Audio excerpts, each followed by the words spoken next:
Hey everyone, welcome in. We are joined today by Rob, who is also known as Olin Together. He is probably one of the better Yarl players that I know of.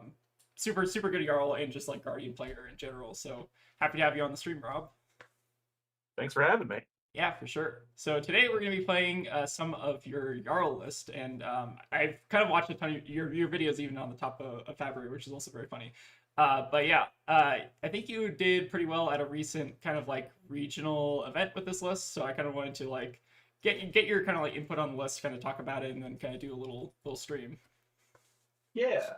All right. But yeah, if you haven't, for folks in the chat, obviously welcome in. But yeah, if you haven't checked out Rob's or Olin Together's stuff, they've got a lot of good, I guess, like Yarl videos. I've been watching them kind of religiously, so very excited to have you on to just kind of like talk Yarl and just Guardian in general. Yeah, I'm really happy to be here. I've played Fab for I guess almost 3 years now, and pretty much exclusively been on Guardian, for better or for worse. Yeah. But I think I think we're out of the darkest times for this class. I think there's a lot to be excited about. I think Super Slam is an interesting set. I don't know if it solves all of our problems, but I think with the way LSS have been designing things, I think things are a lot better now than they were 6 months or a year ago for us. And I think there's a lot of really interesting ways you can take Yarl. Yeah, I'm excited to play some Yarl today. So I guess let's kind of talk about maybe the list in general. So you recently won like kind of like a regional event with this list, and this list I think is a little bit different from I guess kind of like the Yarl lists over at least I've seen kind of like over the past year. I think this was like maybe an original idea from I think Jason Rolfe, Pablo Pintor. I think there's a third person I'm forgetting it off the top of my head. Yeah, his name is Michael Metallo. He's Oh up yeah, in Canada with PCG Invasion. He's a great player. But I talked to him a lot about this list over the last couple of months. But the big thing is he was losing the Ira and he was getting fatigued. yeah, He's a very defensive player, so he's like, all right, what can I build that will fatigue Ira? yeah. Was kind of the genesis of his deck. Nice. And yeah, this list is basically just a straight fatigue version of Yarl, so no Earth cards, no Ice cards, just pure generic value, and then we also just have kind of like a mix of just like the generically good Yarl cards that are all blue 3 blocks. Yeah, we do have to have a little bit of Earth and a little bit of Ice for some of what we want to do. Yeah.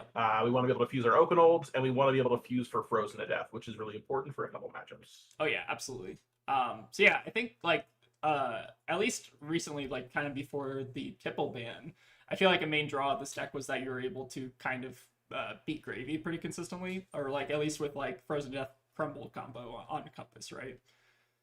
This is, yeah. I think a lot of people will say that Gravy is an unfatigable deck.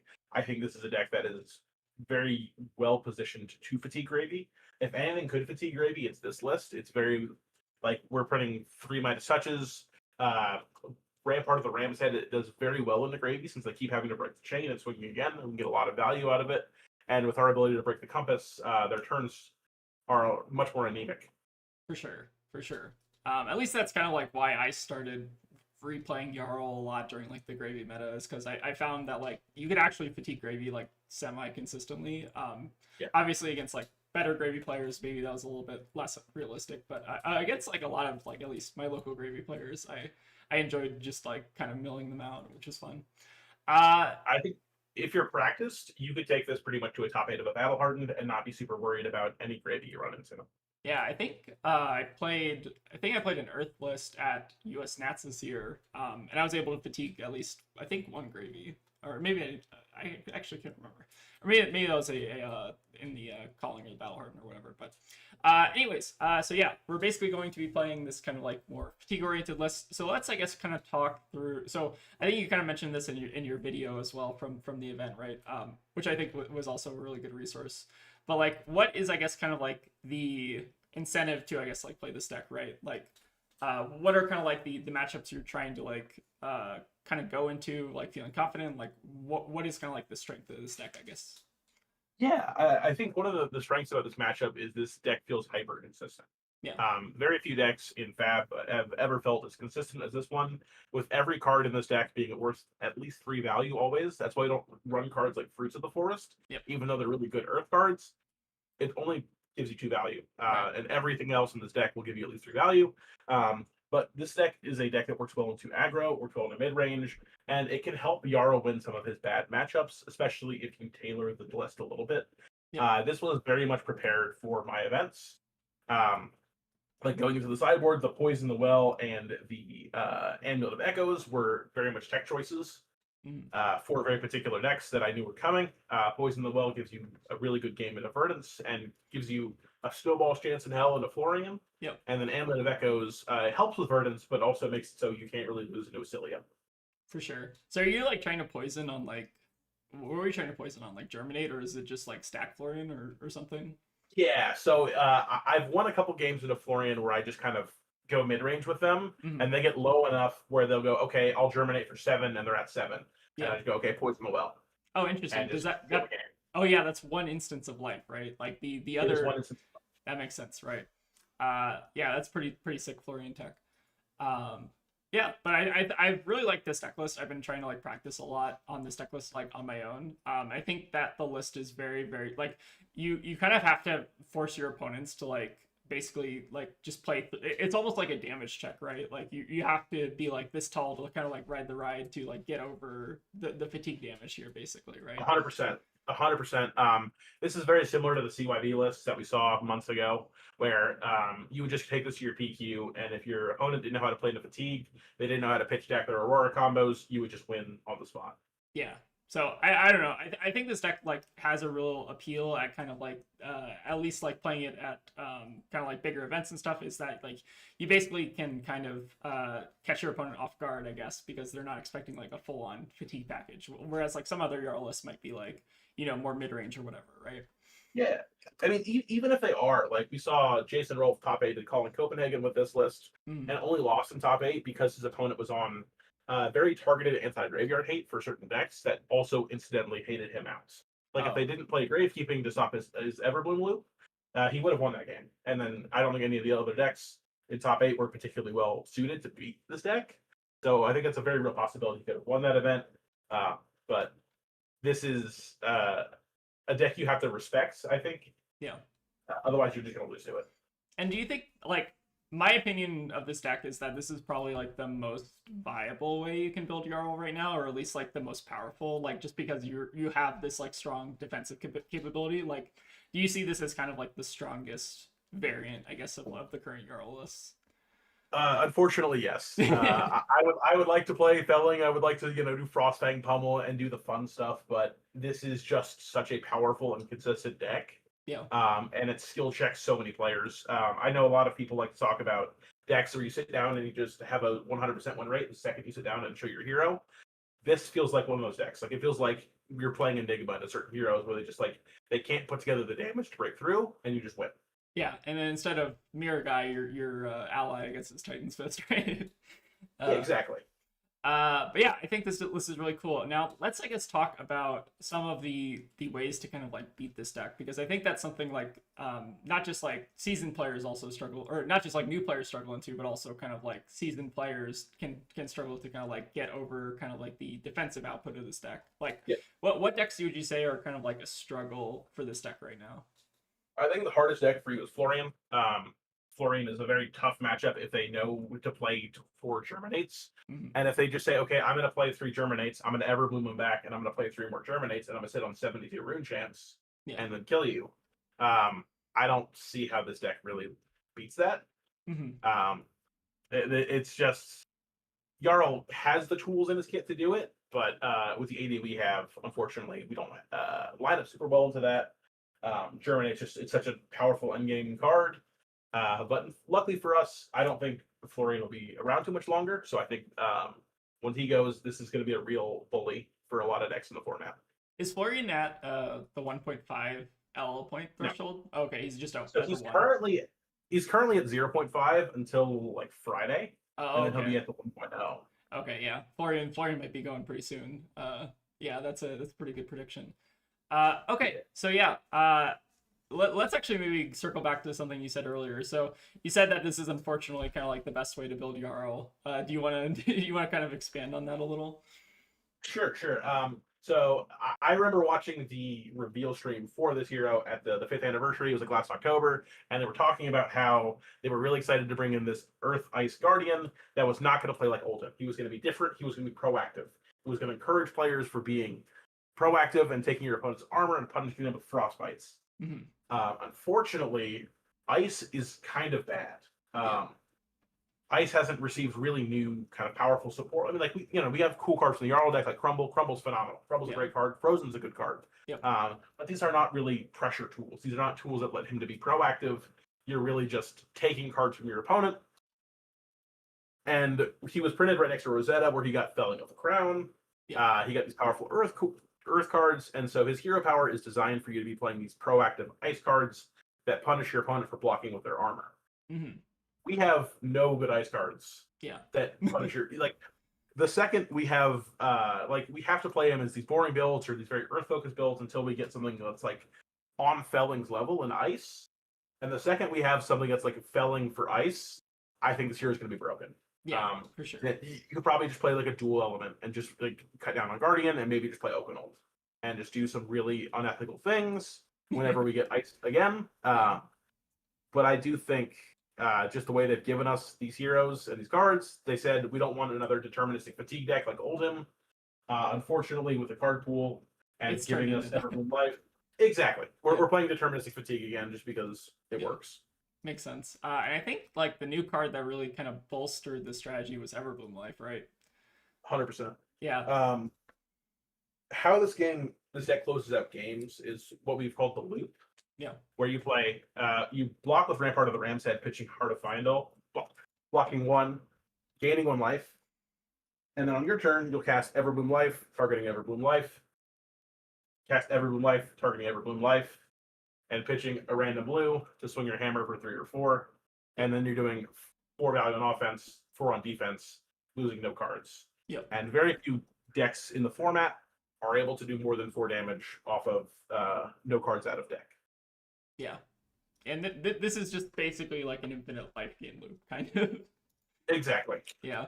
Kind of disgusting. I think so. Here's I guess a question for you. One of the matchups that I feel like, at least at the start of like High Seas, was kind of rougher was like the Victor matchup, just because like I think in the original Earth list you didn't tend to run like a lot of these like 8+ cards. Do you find that these like actually help the Victor matchup a bit? They do. So what you're looking to do in most matchups is you're looking to block with your Guardian cards for Cycles, Sands, Terra Thunder. Mm-hmm. So you're looking to block with your 8s. Yeah. You're looking to get those out of your deck. You're looking to block with like your Imposing and just keep the Ice and Earth cards so you can fuse your Oakenolds at the end of the game. Yep. In the Victor, you flip the scripts. You keep all your 8s in the deck, so that way as he's trying to clash with you, his clash becomes very inconsistent and you start to win all the clashes. Mm-hmm. And then he can't do his big Remembrance into Goldmane Estate. In the same way, you have a lot of reacts to cover his Golden Suns, his big overpower turns, and you're playing Sledge. Yeah. So you're just getting great Sledge value. You're going, here's my 1 card 6. Yeah. You're forcing him to attack into you. You're playing Staunch Response. I think in some lists that we were on, like in lists that were less text, where we take out Poison and Bell, we would have more Righteous Cleansing and Staunch Responses to really help that matchup. But I don't think I feel super unfavored in playing into Victor. Nice. Yeah, that was definitely one of the. I think I basically lost to 2 Victors with like an Earth version of Yarl at Nats. So that was one of the matchups that I think like Yarl, at least like previous variants of Yarl, like really struggled into, which is kind of interesting. Yeah. It was the deck I was really afraid of at Nats, because I was like, this is a deck that shouldn't do well. Mm-hmm. But occasionally we'll just like hit the right matchups. Like it was my last matchup on round 15 to make cash, and by grace of God, every single time he clashed, he showed Pummel. I showed Red Choke Slam. Nice. And I was like, oh my God, it's like I was destined to make my $250 today. Nice. Well, I'm glad you got that RNG paycheck. Great. Okay, so yeah, I think we pretty much covered everything. We're also, I think, gonna plan on doing like a little kind of like matchup tier list, or like we might need to like change the scale here a little bit of like good bad matchups or whatever. But do we have any questions, I guess, in chat for Rob here before we kind of move on to that? Let me actually make sure I didn't miss a question myself. I think I covered most everything. Let me see. Oh, I guess there's also a couple. Sorry, there are a couple things I still want to touch on. But if you have any questions in the chat, let me know. Um, so one question I had, I guess, is like kind of less the like matchup difficulties in playing this deck, but also like the kind of like time constraint difficulties. So I think I played this deck at Nats, or like I played Yarl at Nats, right? And Mhm. one of like the most stressful things about this list is, right, like you're gonna go to time basically every time, almost Yeah. every time, right? So I think like for people who don't play super fast and who can't like also help manage their opponent's time, I feel like this deck is like very, very difficult, right? It is. It's just, Oh, I played fast in every card game I've ever. Oh, am I muted? oh, No. sorry. Okay. No. Yeah, Yeah. I might have I, taken you off the screen there for a second. My bad. you're good. I've played fast in every card game I've ever played. But you should know your turn pretty much from the second you draw your hand up. You go, okay, I'm blocking with these cards, and if they let me keep a card, this is I'll either arsenal this, coronet peak, or swing hammer, or whatever. Mhm. You have to be very quick on your decisions because you're going to be forcing your opponent to make all of like their game actions. But you do want to encourage your opponent to play very quickly. Yeah. It's but basically by the time your opponent passes back, you should have completed all your game actions and been like, okay, hammer, and then just go, it's all on you now, and just keeping things on them. Yeah. If you're worried about time, like if it's like 30 minutes and you're maybe 5 turns in, you should be calling a judge pretty quickly and just saying, listen, we gotta keep this moving. Yeah, for sure. This is definitely one of those decks that like is a lot more stressful, I think, to play in like paper, or especially at like big events. Like you have to. I think one thing I didn't practice very well at Nats or for Nats was like I played the deck on Talishar a lot, right? But you also have to get Yep. like the paper reps in, right? Like that I think is also super important. But yeah, I think that. So I actually had a couple. So I think we already touched on. I guess we touched on felling because I think felling just kind of like contradicts the game plan a little bit. Like you want to be very, very defensive in this deck, but like felling kind of eats into your like the earth cards, and the earth cards all kind of block fairly poorly, right? Yeah. But I guess the question I had for you, and this is maybe a question I'm not sure if you've covered this before, but why no Oasis in the deck? Can you kind of like expand on that? Oasis, we just cut it for meta reasons. Is I wasn't afraid of Kano Mhm. because I didn't think Kano would be showing up at this event, and I was like, I need to be respecting Verdance, and I need to be respecting Ocilio, Mhm. and that's why we're bringing in Poison the Well and Bells. You could cut down on Midas Touch if you're less worried about Graveyard Prism. Mhm. Like all of these cards here in the inventory are flex slots, I would say. You typically run the deck around 66 cards. Yep. So when I'm playing, I'm on Staunch, Midas Touch, and Righteous Cleansing in almost every matchup. Yeah. I remember my top 4 match, I was playing into Fang, and they're like, why is there a Midas Touch in your deck? I was like, don't worry about it. It's Oh, not important. so someone gave me crap for that in a stream of Yarl I was doing. I think I like boarded in Midas Touch into a matchup where like obviously there's no like allies or anything. It's just like a yellow 3 block, and then someone in the chat was like, "Why are you playing Midas Touch? And are you playing the deck wrong?" But no, No. I think you can actually just like main deck this card in certain matchups. Like just having an extra 3 block is quite nice. Yep, because you're going to try to run them out of cards. You need to make sure that you have enough cards to run them out. Yeah, and the opportunity cost on this card is very low. Just like a yellow is a little bit awkward, but like 3 block, obviously, just run it. It's pretty. It's Yep. actually pretty okay. All right. I think with that, let's go ahead and do like a little matchup tier list. Let me actually set this up. Sure. So we're using some new technology here. Let me just do like good, bad, okay matchups. How about that? Simplify it a little bit. All right. So let's do our little unofficial Yarl tier list. So I think we touched on it earlier, but Florian's kind of like the quintessential kind of rougher matchup. Yeah, Florian, I would say is very rough. Now, Yarl is a very cool hero because his matchup spread changes a lot with how you build the deck. Mhm. I will just talk about how we built this deck currently, but I think you can make Kano favored. But I would say Kano is a very bad matchup for this deck. Yep. As it stands. Let's add Kano in there too. Yeah, so basically we're only running AB3 into Kano. I don't think we have any other prevention, right? No. It's just yep. So yeah, Yeah, Kano is basically a buy. If we wanted to respect Kano, we've got an AB4 and a set of Oasis. And it's very, very reasonable there. You can play Seeds tomorrow if you wanted to. But if you're worried about Kano, there are tools and technologies to kind of win that matchup. Yeah, I feel like you could make this matchup a bit more okay, but it's still like even then it's not amazing. No. So what do you think about Verdance? I'm very curious to kind of hear your thoughts on this.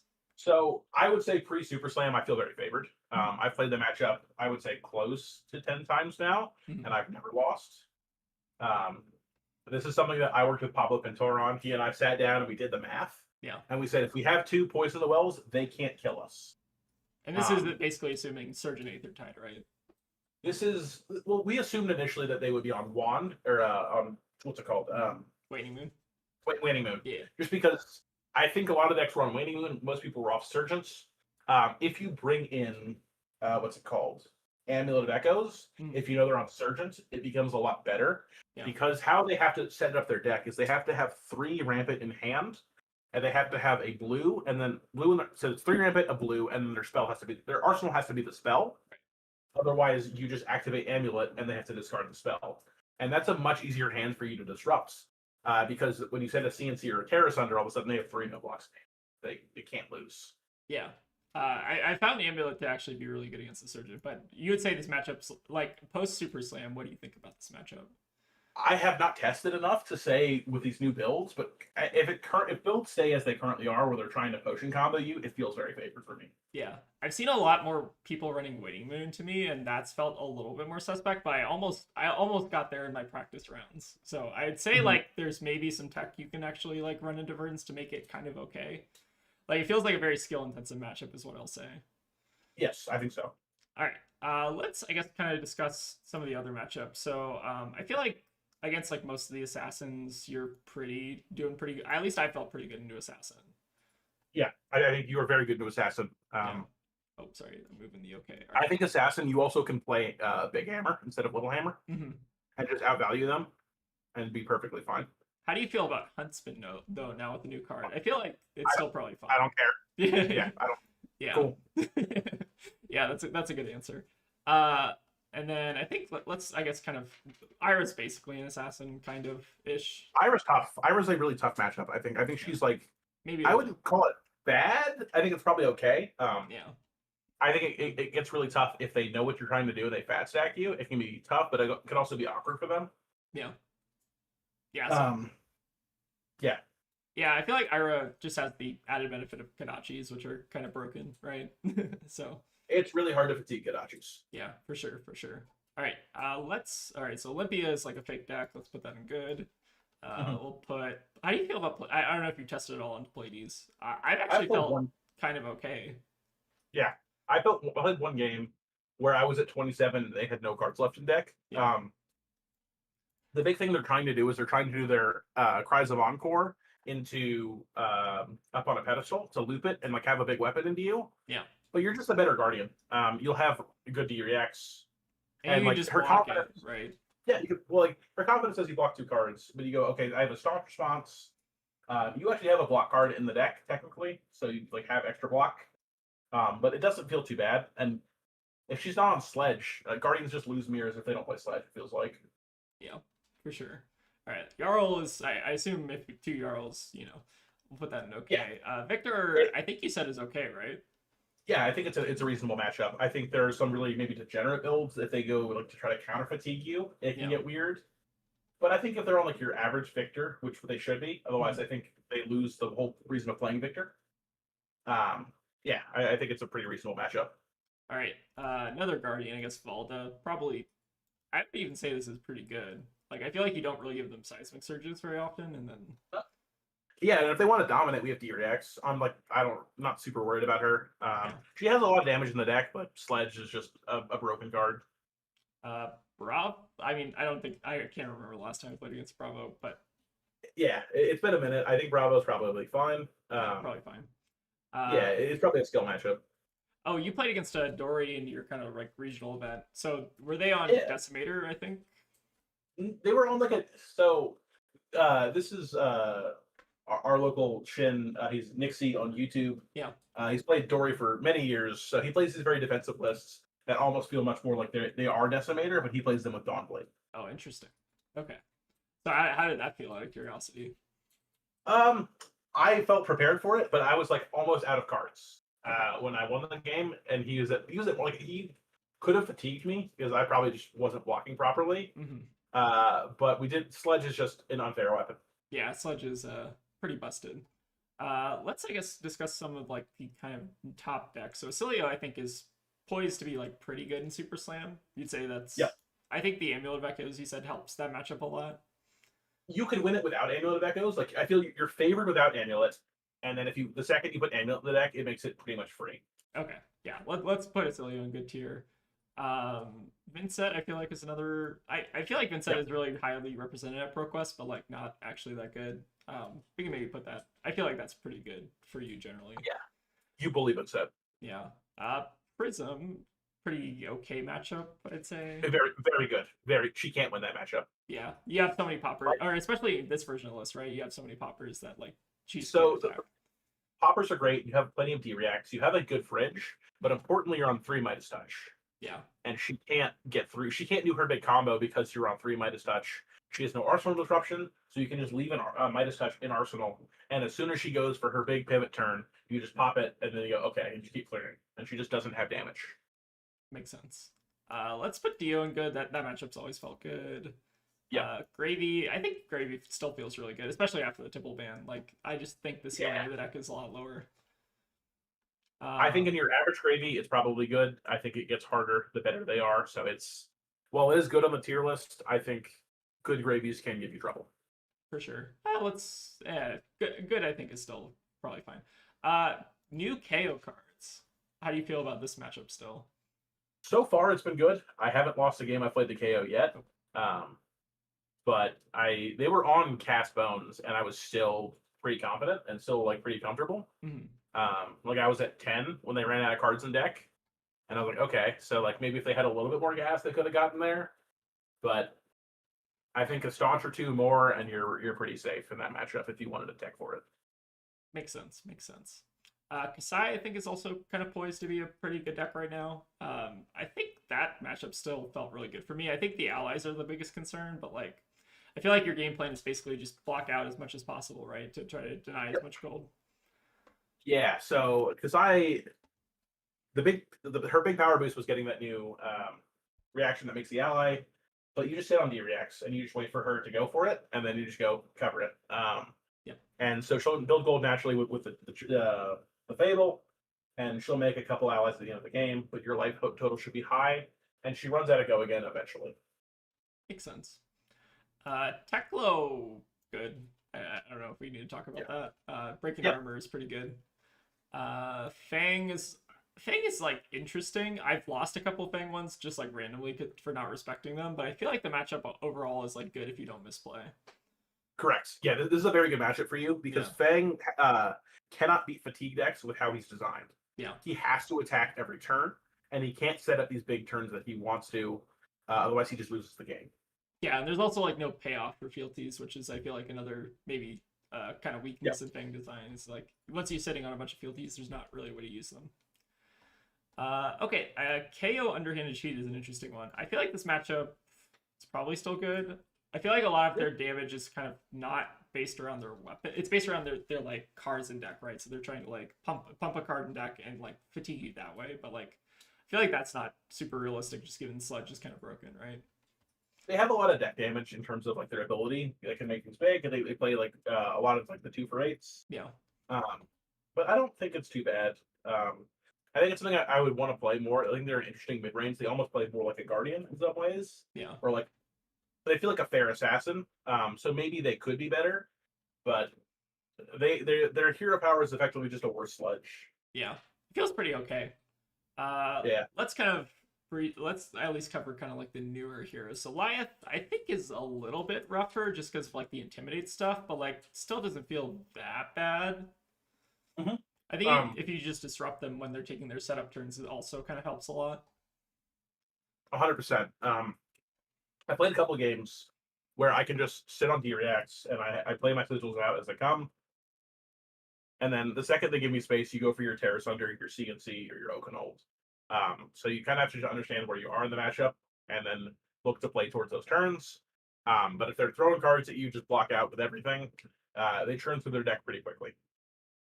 Remind me of the wording on Fuse. It's an additional cost, right? As an additional, Correct. Yeah. So they can't like intimidate you in response to Fuse. That's good information. Correct. They cannot do that. Yeah. So I feel like this matchup has not really felt that bad.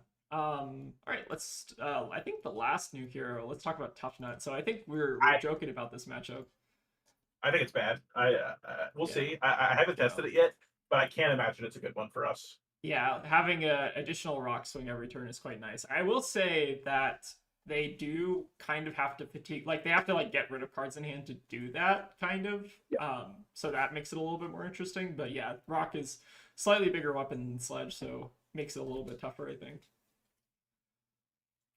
Okay, let's I guess breeze through. So I feel like the ninjas are all pretty good, right? Like Phi, Yeah. Katsu, Syndra. Like we'll move those all together. I will say I think your average player doesn't know what to do in those matchups. We can talk about it more. Yeah. But tempo doesn't exist in this deck. Yeah. Do not try to ever kill them. Never swing hammer into ninjas. Just always activate Cornet Peak. Yeah, that's a pretty safe bet. Just like limiting the 5-card hands, I think is super important. 100%. And then we'll move Phi up there too. Oh, Phi I think is okay. I think Phi is a harder deck for you to beat than the other ninjas. Okay. I'll move that one too. Sorry, it's not cooperating me. Okay. I think I accidentally moved Marlin, but let's talk about I think this matchup's like okay-ish. Marlin does have a little bit of game, but like you do have a lot of obviously like B-react potential, so it's not free. I feel like it's okay, is my opinion. But I don't know if I'm going to say it's bad. I haven't gotten to play it too much yet, but this is something when I was talking to Pablo about this deck. He's like, this is one of the decks I'm afraid of is Marlin. She has so much overpower. She has so much gas in the deck. Mm-hmm. It's hard for us to fatigue her. Now, one of the things that I was suggested by another player is you play Rampart into her, and then as she goes for her big harpoon turns, you pitch your cards to Rampart. Yeah. Exactly, that she wants to target with a harpoon. So like you pitch your Oakenolds, your whatever her like if it's King Shark, you pitch the one attack in your deck that you need back to the bottom of your deck. Yeah, I've seen a lot of Rampart coming from the Marlin perspective. And it's super interesting because it also stops Blue Tipple, which I think most lists are on like 2 of right now. You can't really like play Blue Tipple because then they like block with Rampart, you close chain, then they like reblock, which is kind of interesting as well. So I feel like this matchup is like maybe good, somewhere between okay and bad. We'll generously put it at bad for now. Sure. And then I think we got the last couple odd ones out. Anything super standing out to you here is bad, good? Max is free. Yeah. You break his robot, you break his armor, you can't do anything. True. Leviathan can be really hard depends how they're set up. Yeah. But their deck also can just die. True. So let's do that as okay. And then Puffin. Puffin I felt was free. Yeah, Puffin's pretty good.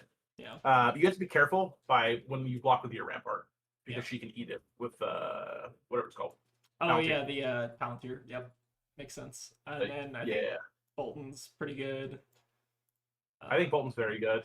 Yeah, Azuri is not a real hero, but probably good. Yeah. And then Reiner like probably just like okay-ish. I would assume he's okay. I haven't got to play him. I know he's better now, but I think Riptide is probably free. Yeah. Riptide has always been free for Guardian. All right, so this is the Yarl matchup tier list. I feel like this is pretty accurate though. Like just a lot of like your kind of more over the top decks are kind of like what you struggle a little bit more into, which makes sense. Yep. Okay, I think if there are no other questions, let's go ahead and just get some gaming going. Obviously, I think we tried to pad the runtime a little bit here by kind of like this deck I feel like is not necessarily the most interesting content deck, but I think this deck is like actually a lot of fun to like play, especially in paper. I enjoy playing this deck a lot. But yeah, I think let's go ahead and fire up a game, see how it goes. Yeah. We can do no arcane, no art. Yeah. We got a queue. Maybe not. Let's go. Let's try OpenCC, see how it goes. Yeah, we'll see who joins us. But yeah, I've had a lot of fun with this deck. I don't know. I still like, even though this is not like how I think Yarl should be designed, it's still kind of fun to just like play a fatigue deck. He's the most fun I've had playing fatigue. Yeah. Oh, also let me make your name a little darker because I think. Oh sure. Oh, okay. We got a Victor. Let's see if I have a Victor. All right. So we definitely want the staunches. So what are we running here? Yep. Midas Touch just for yellow. Works. And then balance sledge. This all. That looks good to me. All right, let's run it. Let's do it. All right. Let me make you a little bit tinier. just want to make sure you're. All right, so he's on 69 cards. He's gonna activate tech plating, which is gonna pitching with Macho. Oh, sorry. Ooh, Iron Fist Revelation. I didn't know He's on Victor's. Titan's Crest. I feel like He's I've gonna seen play a lot Macho. of Victor on Titan's Fist. What is he on? He's on Golden Sun. Oh, he's on that blue. Ooh, that I like that right behind you card. I think that's really cool, Victor. Nice defense together with another card from man. This gets +1. You may look at top right. Oh, okay. So you can like control your clashes. That's kind of interesting. Yeah. So I feel like you're probably just blocking the Midas Touch and like sigilling. Yeah, that's great. Let's do it. If I say anything egregiously wrong or I misplay, let me know. But I'll try to autopilot as much as possible. All right. So we have 2 sick blows. Seems like a good opportunity. Just we could also send CN. I mean, they're not an arsenal, so probably just. There's no arsenal, so yeah, I just sledge here, probably pitching Sync and Thunderquake. Okay. Yeah, and then maybe just sandbag the CNC for later. 100%. All right, let's see what we got here. Spinal Crush. Sure. No problem. So we're trying to basically preserve all the 8s in this matchup. I think we're arsenaling Sync here. 100%. Yep. Yep, let's do it. So we're trying to preserve the 8s and like the 6s to try to win the clashes. Do we ever just try to like block out a bit to them so that we're not kind of like activating clash? Let's see. What do I do here? I kind of want to go just block with CNC and Shelter. Okay, yeah, I like that. And then we just swing Hammer. Yeah. Some peak Guardian game in here.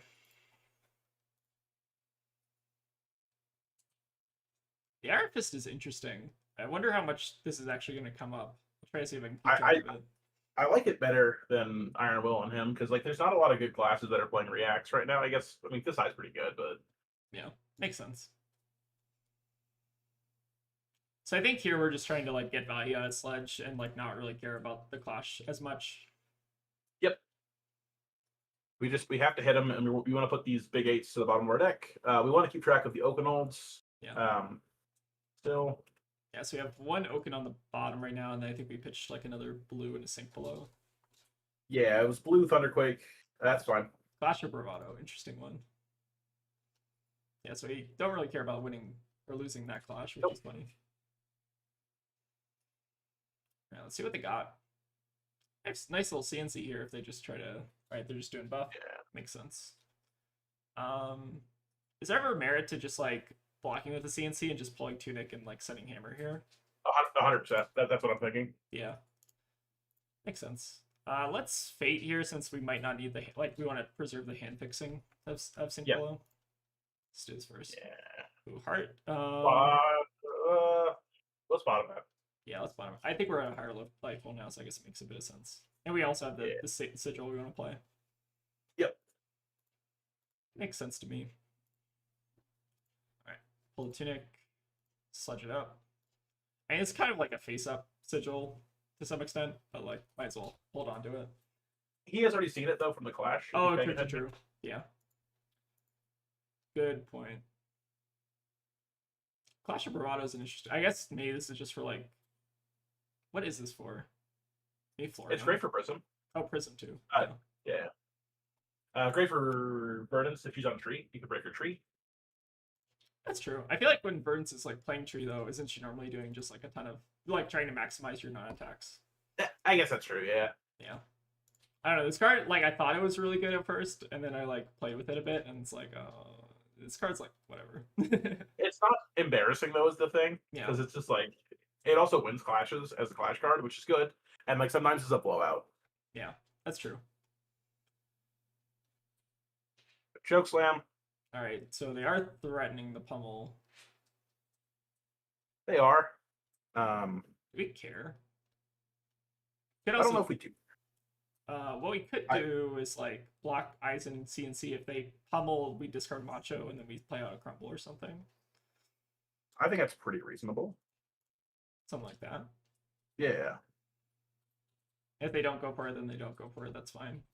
Okay. Yeah. They have it. We can't cover it. Well, we can't like fully cover it, so that's fine. We can take 6 damage. Yeah. Yep. I think we'll just go ahead and take an off turn. They've also not seen a clash card, so I feel like taking an off turn here is like not actually that bad. Also, us breaking their tectonic plating is really good. Yeah, for sure. Let's get rid of that tech plating. Or not get rid of it, but get Yeah. half the Start way there. start some. Oh yeah, Kano, you mean KO? Yeah, I don't think Kano's a real deck anymore. No one plays him except Tegan. Alright, Peak Guardian Mirror. So I think we want to try to hold on to this Righteous if we can, right? I would like to hold on to Righteous. We probably just block 2 here. We definitely block with Midas Touch. And we probably just block with Crumble. Yeah, I feel like the Crumble's a lot less good now, and we want to just preserve our 8s as much as possible. Yeah. We want to be saving our Clash for the end of the game and just like make it so they can't win. It is quite nice that they haven't seen a thus far yet. Yeah. And this will have Dominate too, so they can only block with 1 card. Yeah, that's nice. How many Clash cards do you typically see Victors on now? I feel like there was a period of time where they're on like all 9. I don't know if we're still in that period. So in this matchup, they should probably just be on Test and maybe Trounce. But they should be relying on like the Fable to make gold. Mm-hmm. You typically not see the new one as much, the Iron Grip one. No. Okay, that makes sense. That card is I think that card is bad in like any kind of thing. It's not just where you always win the clashes.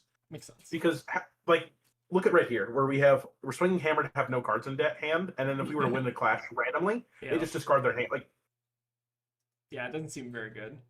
All right, seems like a good opportunity to just Tunic Sludge, and then we could. I mean, yeah, I kind of want to just like staunch this for 10.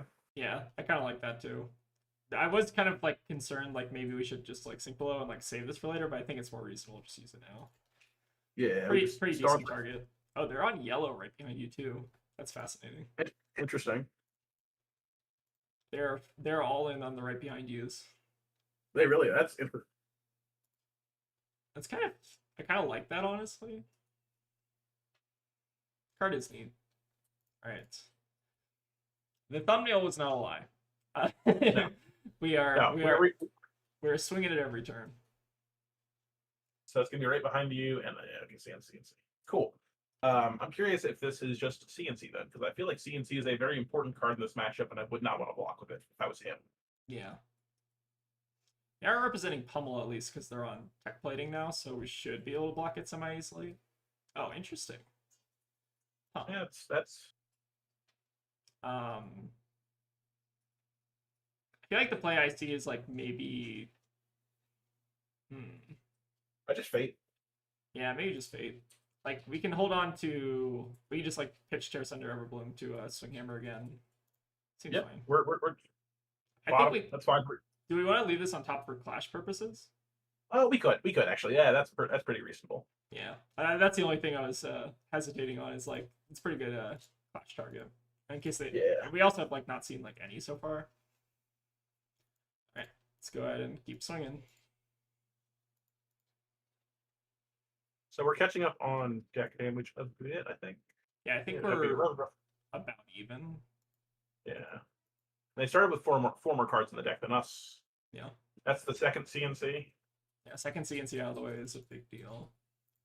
Yeah, unless he's gonna Remembrance. Yeah, I've seen some number of Remembrance in this matchup, so that's a little bit concerning always, but sure. But I would much rather him Remembrance a CNC instead of a what's it called? Cut through the facade. That's interesting. I feel like we're just Tear Sunder is kind of like important for. I guess we want to try to preserve the Glacial as much as possible, right? I kind of want to block with Frozen to death and then sink below, and then sink below the Oakenold. Yeah, I think that makes sense. I think going off the sink here is also kind of fine. Because we just pitched a. Unfortunate.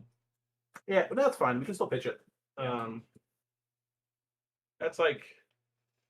Do we want to try to Arsenal anything? Like, I don't know if we actually cared Arsenal any of these this early. Yeah, I was like, we could Arsenal the Tear Sunder maybe, and maybe that's kind of greedy. I don't think it's gonna matter too much. Let's try Arsenal and see what happens. I tend to not try to Arsenal this as much as possible early, but I think it's like kind of fine here. Oh yeah, we got the riveting Guardian gameplay. Thanks, Alex. Yeah, we'll see if we can try to get a Gravy game too. I feel like Gravy is a lot less popular in open queue. Okay. Interesting. Go off, King. We got the quick dodge flexors coming out. Riches, I think, is another kind of one of the power cards, I guess, in this matchup, or like Yep. one of the things that makes this matchup a little bit difficult. Yeah. That I guess. Oh, okay. in I see why college- he did that there. Sure. But if this is just coming in for 3, that's not super scary. Yeah.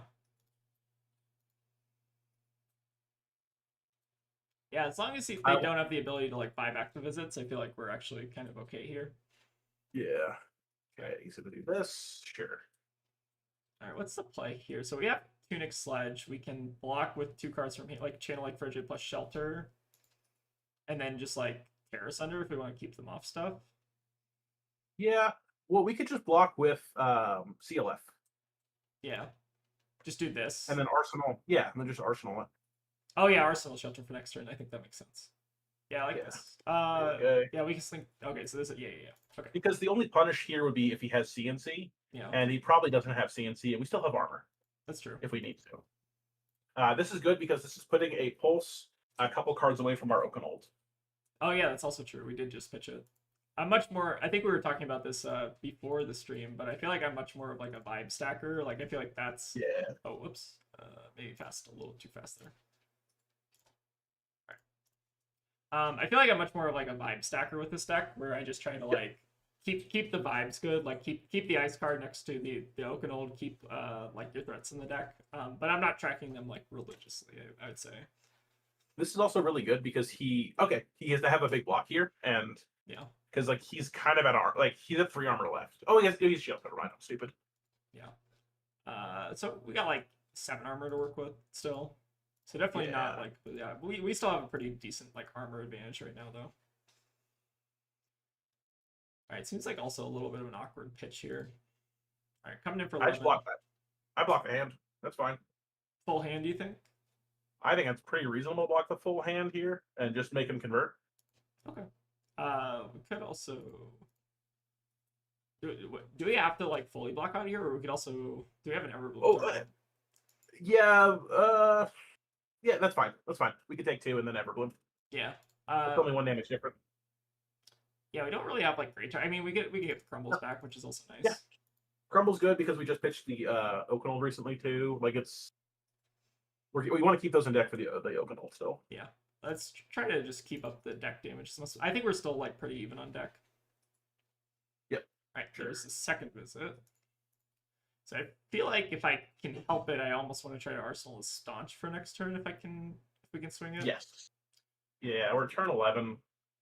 We haven't seen the 3rd CNC. Yeah. All right, there's the Remembrance. So right behind you. Yeah. Oh, interesting. Where are the Clash cards?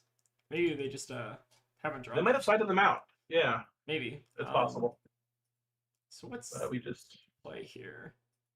We can like Shelter. I kind of want to just swing Hammer at them, right? I kind of want to block with Frozen to Death and Shelter. And then just Easter Egg. Yeah, maybe that's a little bit better in terms of, like, we're using a card, but I think that's still fine. We're taking 1 less damage, I think, by doing, or no. We're keeping the Shelter the sync for later in the game, which is fine. Yeah, I guess that makes sense. We're preserving the sync for basically 1 less deck. I think that's fine. Yeah. I feel like there are a lot of like, I feel like the like micro decisions of this deck are not super complex, but there are like some micro optimizations like every turn. It matters. Yeah. Like you will have like 10 turns later and be like, damn, why did I block with that 1 card? Yeah. That seems like there may be ordering the pitch deck or something. Mm-hmm. All right, let's do it. So what threats have we seen in the deck? So we've seen our 2 Aurora Fates, 2 Aurora Shelters, 1 Sync, 1 Staunch, or I guess we have the second Staunch in hand. So we still got a couple D-Reacts left. We've seen all of our CNCs, which is interesting. All right, so we lost the Clash on the Oaken on a test. That's fine. We still have seen 2 of the visits, though, so this might not be the end of the world. Yeah, but he has Remembrance for the next 3, so. Yeah. All right, Boulder Drop for 12. So Staunch covers 10. The only thing that's awkward about Staunch is that if we block with the 2 blues, then we're left with kind of a mid hand. So what I think we do is we Staunch for 7, Fate for 7, and then swing back Sledge, Arsenal, Okanold. Yeah, that was kind of the line that I think was standing out to me. There's another test that they're pitching also, which I think is Yeah. comforting. Still no trounces though. They may not be on trounce, which I think is reasonable in a matchup where it's hard to hit. Yeah, makes sense. East strike on top. Bottom. Yeah, I'm okay with bottom of that. yeah. Not a super good clash winning because I feel like most of their deck is sixes. Mm-hmm. Yeah.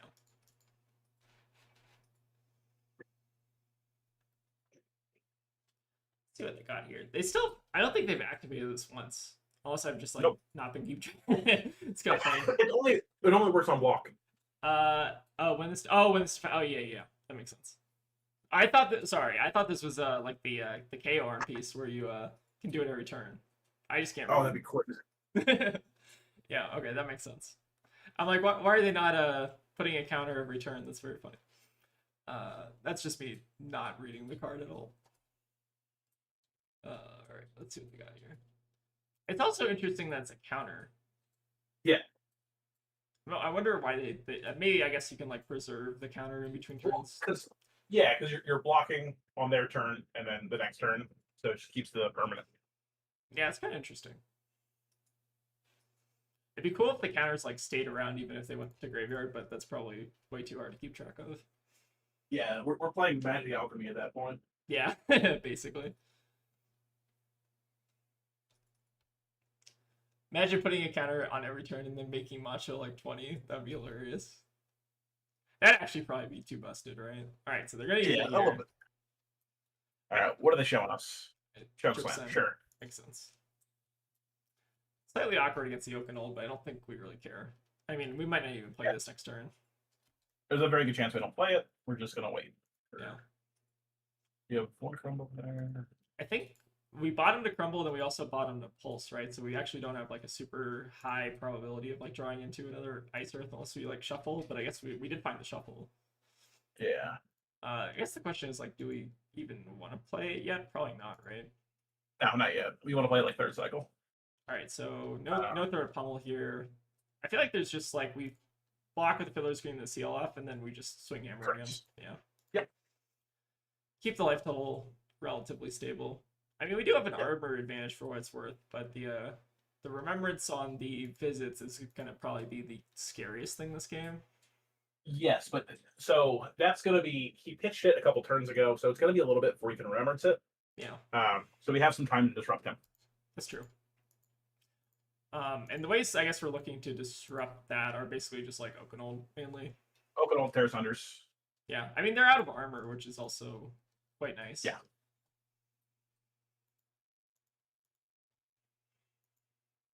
Yeah, I feel like the like interesting thing about this matchup is not necessarily like our turn. Like our turn is actually very, very boring. It's like what we do on their turn. Like it's almost like we're kind of playing Kano in a way. Yeah. All right, Terra Sun on top, so they win the clash there. How many clash cards? So we've seen one test of strength and pitch, and then that's this second test of strength. Oh, they're also on fate. Interesting. Yeah, that's curious. I guess that makes some sense. They might be doing a thing where they're on like 3 sync and like 1 or 2 fate or something like that. I feel like I've seen a decent amount of that. I've seen some where they're on fates but not on syncs because they want to like manage the top of their deck. Yeah. That makes sense. I feel like that was also like a thing. Wasn't that a thing in like Sandscour Azalea? They were kind of doing something similar. Yes. All right. E-Strike coming in. We have. I guess we do we care about like pitching the Fiddler Screen for later, or do we want the Shelter in the deck? We could probably put the Shelter back in the deck. Yeah. So we go Fiddlers and yep. Same value proposition basically, but we can hold on to the Shelter if we need to. Yeah, Shelter can come from Arsenal, Fiddlers camp. Yeah. All right, so this is the last visit, or is this the last? Yeah, this last visit. Okay. Yeah. But we do have the remembrance for 3 more visits, which is always fun. All right, what are our cards here? All right, they are running test, which is interesting. I think they lost the clash. All right, so that's Correct. -1 gold. Nice. Yeah, that's. And this is our plan kind of coming to fruition here. All right, found the crumble. So do we actually want to play out the Okanold? So here? we can block 6 here if we want to. We could try to full block this, but this is also an open old hand. I think full block. Let's see, we're on turn 15. This is our first crumble coming back. Yeah. We can probably just full block this. Yeah, I think that's pretty reasonable. Just preserve the life total a bit. Yeah. And just say, all right, convert. Yeah. We are, I think, a little low on deck, but we still have the Remembrance left. I guess they still have theirs, though. Alright, 10 coming in. Sure. So we have Tunic up. Unfortunately, we can't full block this. We have to just go sink below. Yeah, that's true. So I guess we just keep these two. Yeah, I would probably sink below and put the Thunderquake on bottom and just, oh, hello. I would just sink below here and just say, okay. Yeah. I guess, do we even want to try to risk it here? Like, I honestly kind of just want to, like, pull Tunic and Sledge. Yeah, just discard opposing, and we're keeping 8s in deck. Yeah, makes sense. Alright, so we still have that test. I don't think the test of strength has, like, come fully back around yet. Like, we still got, like, maybe 1 or 2 turns. Or yeah, we got a few more. Yeah, maybe, like, 3 or 4, somewhere around there. I feel like we're not even at stack necessarily yet. We are at our stack. I don't know if we're at their stack. Yeah, their stack. I think they boarded up a little bit. Another Fate out of the way. We're probably at their stack. Right. Yep. We found our heart. And I think we bottomed that pretty early, right? Yeah, so this makes sense. Yes. Okay, what are we doing here? I think kind of like these two block. Yeah, that's pretty good. I think there's a world you also block with Macho. Or block with Okanold instead of Macho. Oh, right, because we can Remembrance it back. I feel like that makes sense. Minor pun. But I don't think that's the end of the world by any means. Yeah. I kind of almost wish we would have, like, Okanold that one. Like, I understand why we didn't. But, like, getting an Okanold in Graveyard is actually quite nice for just, like, playing out the Remembrance. Oh, and right behind you doesn't synergize with Uriax. It's also quite funny. Alright, I found the Cleansing also. Alright, there's CNC, but no pummel. I think we go block Macho, block Channel. Yeah, and just keep sledging. Yeah. So they are down a bit on gold, at least, which is nice. Yeah, it's going to be... They're going to run out of gas in a little bit, and then we can just start ripping them apart, because they're out of armor. Like, so we still have our full fridge. Yeah, that's true. Like, I'm not super worried at this point in the game. So how many mites are they going to be able to make? They can make 6. So they have 7 here. So it's going to be 8, 9, 10. Yeah. There's a lot of might left in the deck, unfortunately. But they do have to kind of do a couple things to be back there. True. All right, we got the cut. Okay, so he's dropping the fridge. All right, well, that's good for us because we're still sitting on the Oaken. Yep. And there's riches, so that gets +3, I guess, in the end game when they go for the visits. Yeah. All right.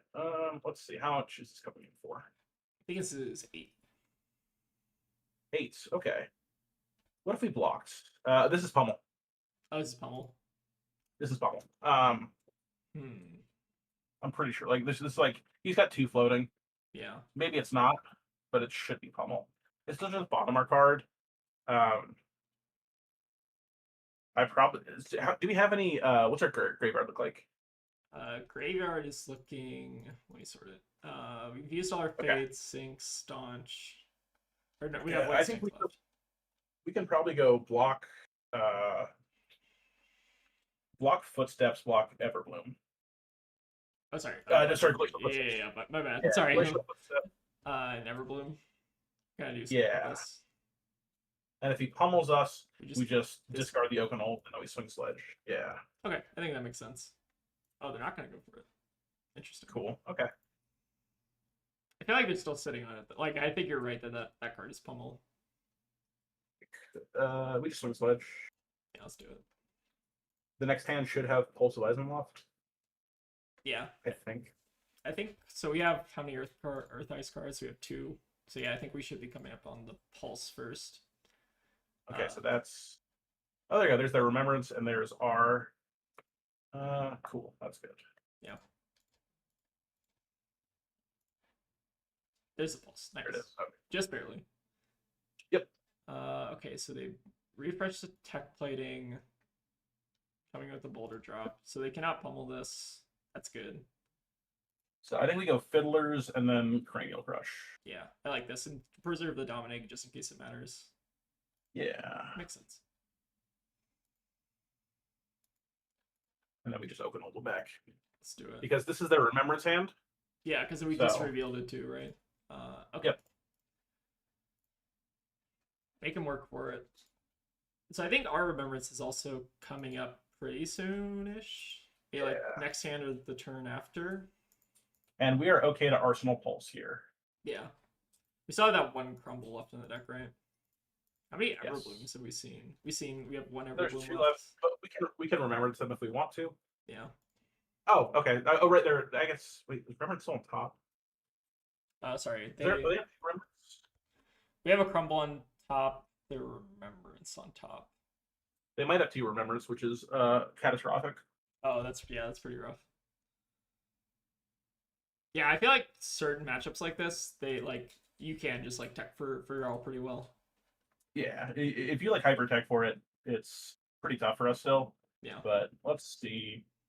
Hopefully we have a Tears under this hand. We'll see. Yeah. Trying to remember. Okay, this hand actually works still. We can E-strike into just Sledge. Yep, he's striking the Sledge is great. And it doesn't really matter what we bottom here. Yeah.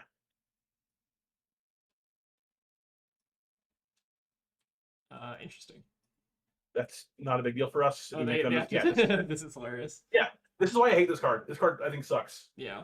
It's like in anything where you're just not guaranteed to win flashes. Like oh, they discard. Okay, gotcha. That makes sense. Yeah. But even if they weren't positioned to, like, even if they won this clash, we just discard Imposing Tunic Sledge. How many Oakenolds have we seen? Do we have one that's coming up, or is it? We have one coming up soon. I'm halfway tempted to like. I was thinking about maybe pulling Tunic here to Sledge, so we can like IP with we can do that. Yeah, I'm cool with that. Just in case, because I'm not sure if it's 3 cards off or 4 cards off. It's coming soon though. That's just Remembrance. Right there's Visit. Yep. Spooky.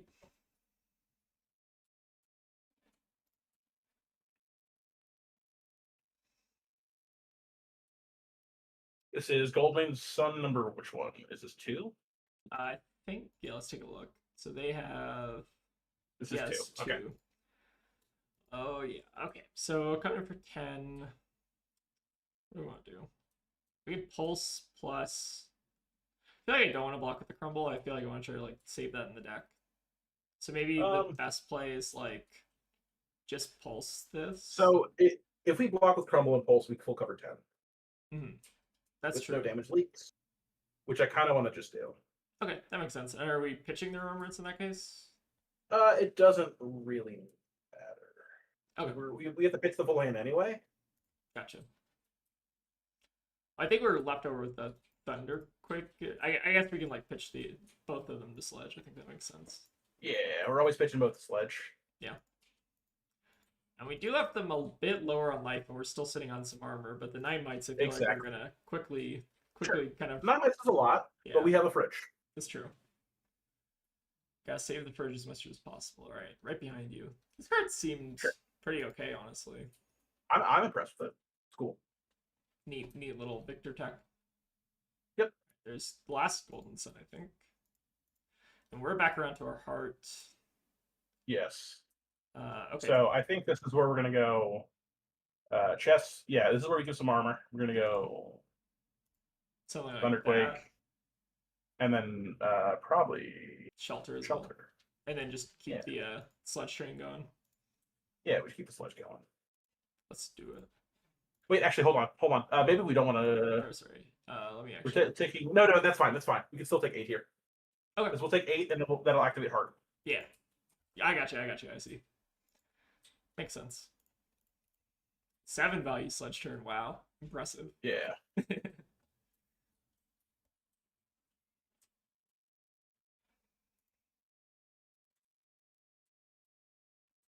I think I was making a joke to you before the stream started that the main reason I invited you on, not just because you're a good player, but also because playing this deck alone on stream is quite fun.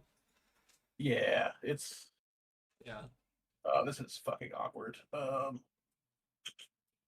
This sledge here. Yeah, we gotta just kind of. So we block Oakenold. This is gonna come in for a shit ton. Yeah. We probably can go. Oh, this is so uncomfortable. I kind of think we just block with an Oakenold here, and then maybe Sledge and Arsenal the I want to Oakenold. block with Oak. I want to block with Oaken and Cleansing. I think. Okay, like block with these two. Yeah, and then go Tunic. What's it called? And then Yeah. Arsenal. That makes sense. I think I was also thinking like holding Tunic for quick dodge if we wanted to, but I don't know if it. That is actually more life. So let's. Yeah.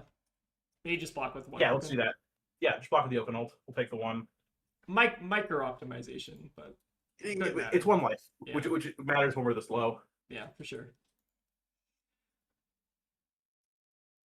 I really wanted to be in a position where we could send Righteous Cleansing. Yeah, that would be nice. I feel like it's hard, especially in Smash. Like I think we could have beaten one Remembrance, but the two Remembrance I think is a little. It's really good. Yeah, this is spooky. So how many? All right. So how many visits have we seen? So we have the third visit still coming up. Yeah.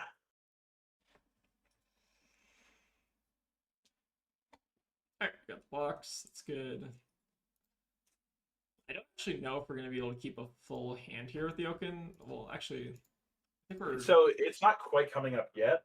Yeah. But like, this is not going to be a super. It's going to be. Okay, what's he doing? Send that. Yeah. Yeah.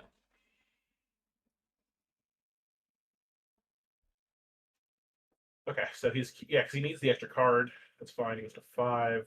Yeah. I think they're also still trying to play around balance a bit. I mean, it also makes sense to just sit on the gold, right? But yeah. All right, we have also seen all of the golden suns at this point, so there's no overpower. Sure. All right, there's okay. riches. So he can't draw 2 cards. He only draws 1 because of unless he cracks the gold. Yeah. See what happens. I imagine they're probably just gonna like send big attack here. Okay, let's see. Sure, it's coming in for 15 probably, right? Yeah. Wow, how did you do that? That's impressive. Let's see. Can we just go block gloves? Maybe block boots and then sink below, and then we send back a terrace under Oakenold. Oh shit, you're right. We can do that. Which they have. Yeah, which is like. So we block. Kind of puts us low. I think we go to 1, right? Or no, sorry. Yeah, we go to 1. Yeah, no, 1. Yeah. We might have to just do it though. Yeah, I think it's the only way we can like take anything from him. Yeah, let's do it.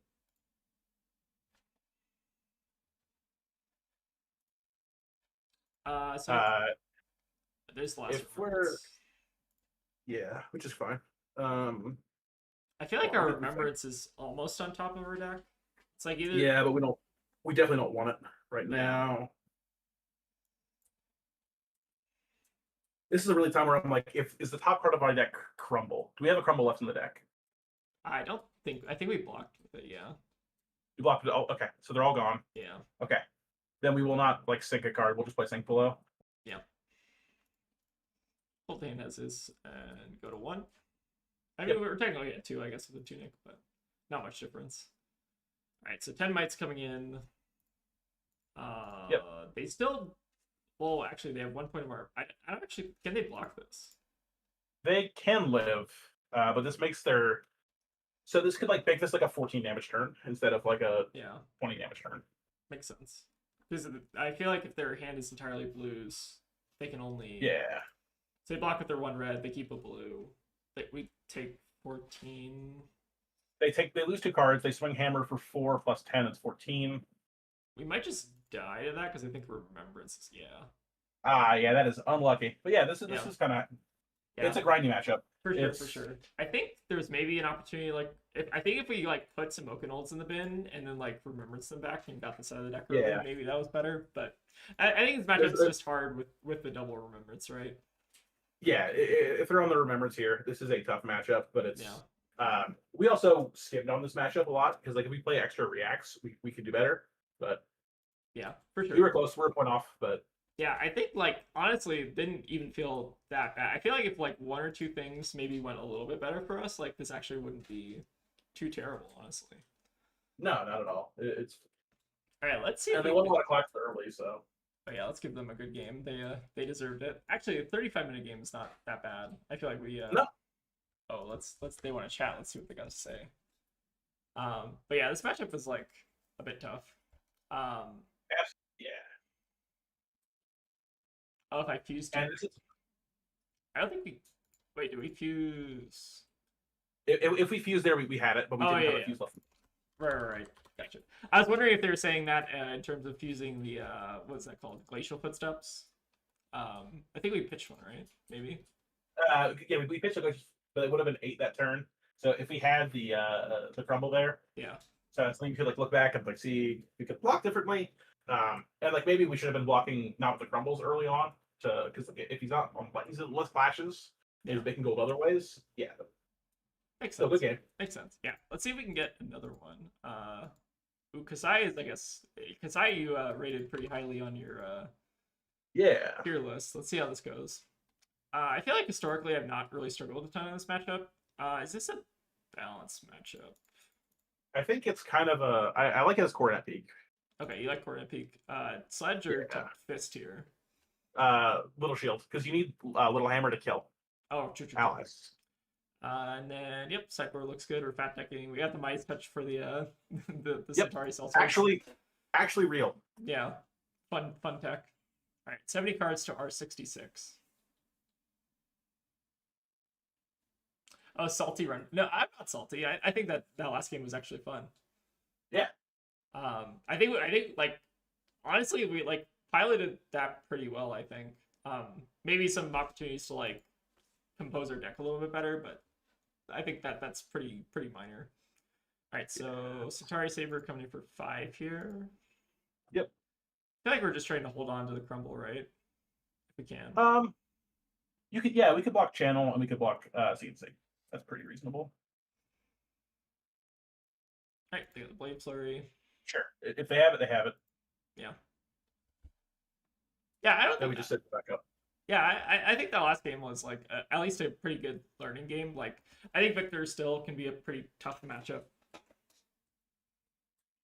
100%. Especially because he did get some cards in Super Slam that make him a little bit better. Yeah.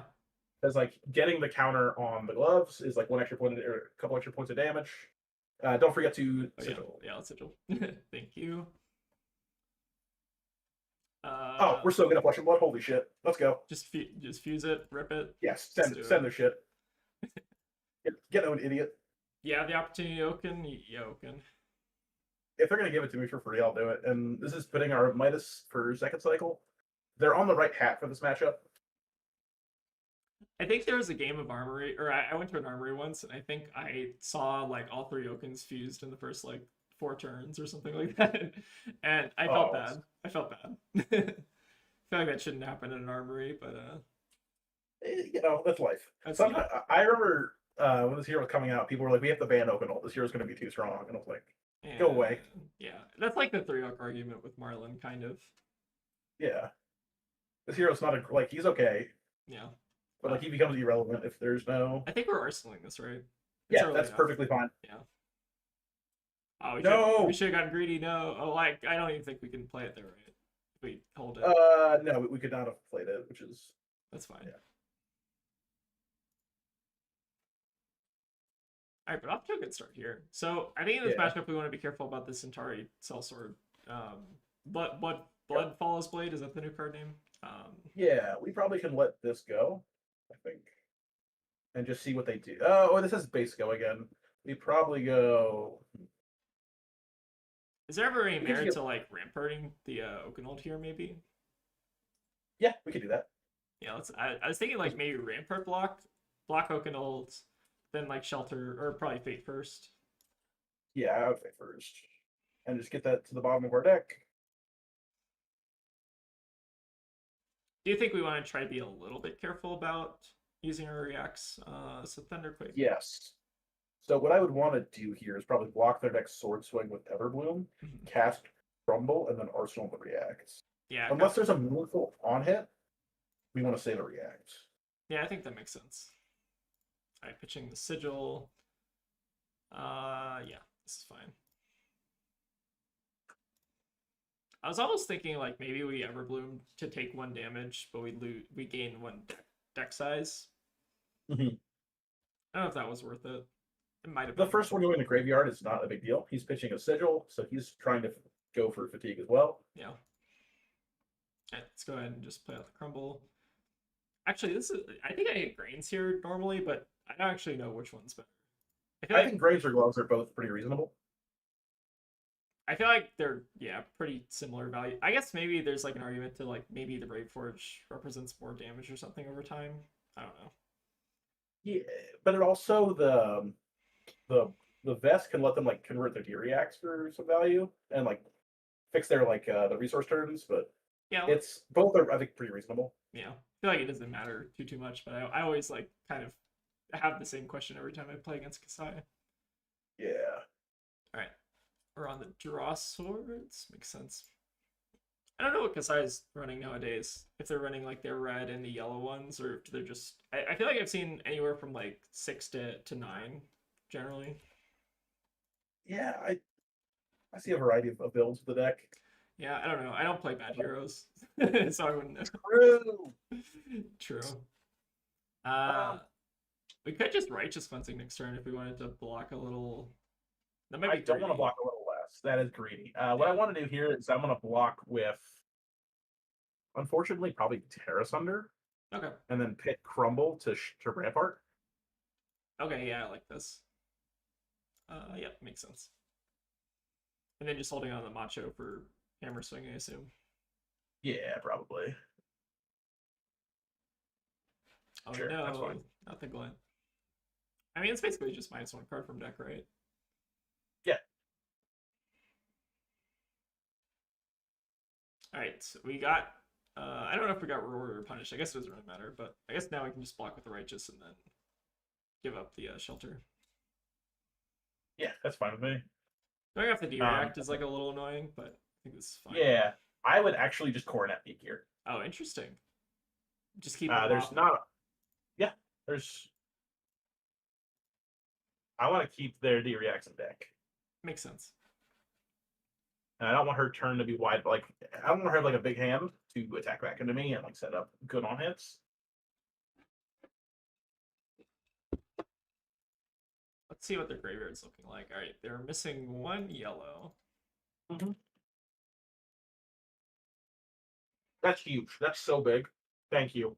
Oh, the gold gone? Yeah, it's pretty nice. All right. Yeah, awesome. We do have to worry about, all right, big copper turn. Mm-hmm. What are we doing? I mean, Staunch obviously covers this, but I think it might be, honestly, more. I guess they're going to follow up, right? They can have a follow-up here. What I might do is I might go Fiddlers, Midas Touch, Rampart, and then maybe like Gloves. Oh, I like that. Yeah, so they were holding the Staunch just in case. Yep. And then Rampart. Yeah, makes sense. You could also Tunic Rampart. I don't know if that's. Yeah, that's what I'm saying. Yeah, doing the Tunic here is really good. Yeah.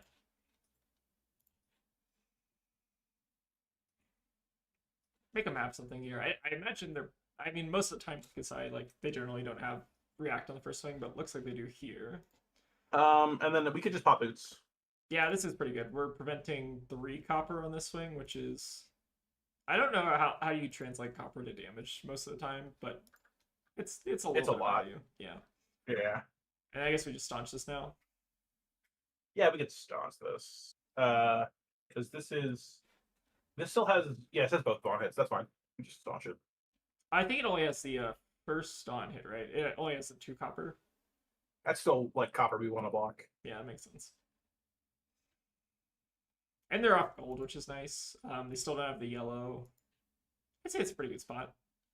Yeah, I'm happy with this.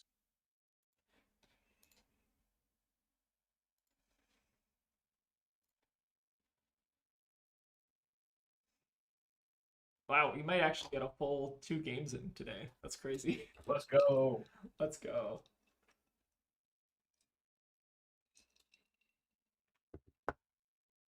All right, Riches. Yeah, that's a pretty good card. Yeah. We can just block with like Tyson. Are we gonna try to Arsenal Oakenold here if possible? We might. We'll see what it looks like. Do Yeah. a run through, sure. So they do now have Kasai activation if they want to, but they're probably just gonna hold off for a turn. Yeah. We also could go block with CLF and then Rampart. And then pitch the Sigil, or are we pitching Oaken? Pitching Oak and then just Arsenal Sigil. Okay, yeah, I like that. Seems fine. Just maximize that Rampart value. It's surprising how much I've seen this card played. Like, I feel like Super Slam, especially with like the new Lyeth in particular, but obviously I've seen like some Pleiades lists even running this. Card. I really like it Pleiades right now. I think it's sick. Yeah, you have a Pleiades video you're working on. I gotta see what you're working on with that. I gotta find a list I'm happy with. That's something I've been like struggling with. There's a lot of ways to take the hero. Yeah. But we'll see. Yeah, Pleiades, I feel like at least I don't think like it feels like the lists I run into are just like so different. It feels like every Pleiades list is like running like a couple like the power cards, but then like either they're trying to like fatigue or they're trying to like just like do like the value mid range thing. I'm not sure which I'm not sure like what the list is gonna like congeal on, I guess is the interesting part. Alright, we got the Kasai activation. This is kind of an awkward hand. Yeah. Well actually it's not that it's actually, a little awkward. No, it's a little funky. What I was thinking is we could like Rampart Staunch with these two and then block with these two. Yeah, that's probably because this way, if he pits the pulse now, it's in a good spot with the Oakenold. So I think we start by Rampart plus Froze, or I guess we can also like just save the Rampart for later. We could just do Fiddler's Frozen. I feel like this makes maybe the most amount of sense. They have used 2 Blade Flurries, so I feel like their ability to like pump on the first. Oh, they didn't even go again. Interesting. All right, well that's value. Okay, I'm in. So now we can just Sigil and then hammer for 3. No, hat. Oh, hat. Yeah, it's better.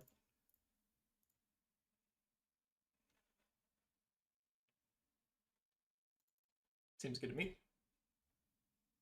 So we're basically just doing the hat over the fist to like try to preserve as many D-reacts from their side as possible, because like once that happens, they can't play the game basically.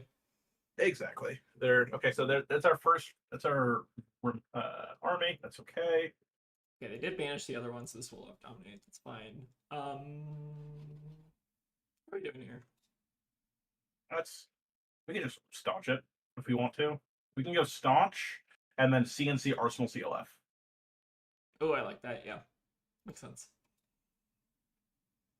I don't think I've seen there's a one card that sometimes Casai ran. I think it was like Fatal Engagement or something that could buff Nourishing, but I feel like they don't have any cards now that do.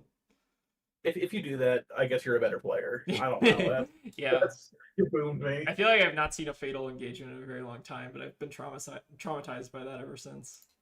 It's also, I think, only on cards from hand, and we're blocking from Arsenal. Oh, I guess that makes sense.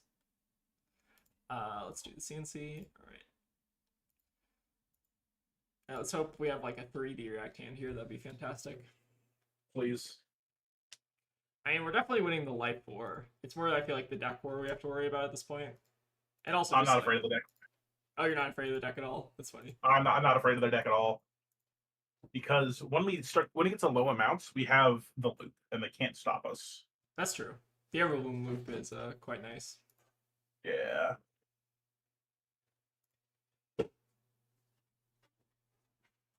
Sure. Okay. So this is. But you have the Punic Rampart here if you want it. Yeah. Alright, so we have 6 here. So how do we cover? The E-Strike would buff. I guess we could like but we block could Easter Egg, Frozen, and Rampart if we wanted to. exactly perfect. Yeah, let's do it.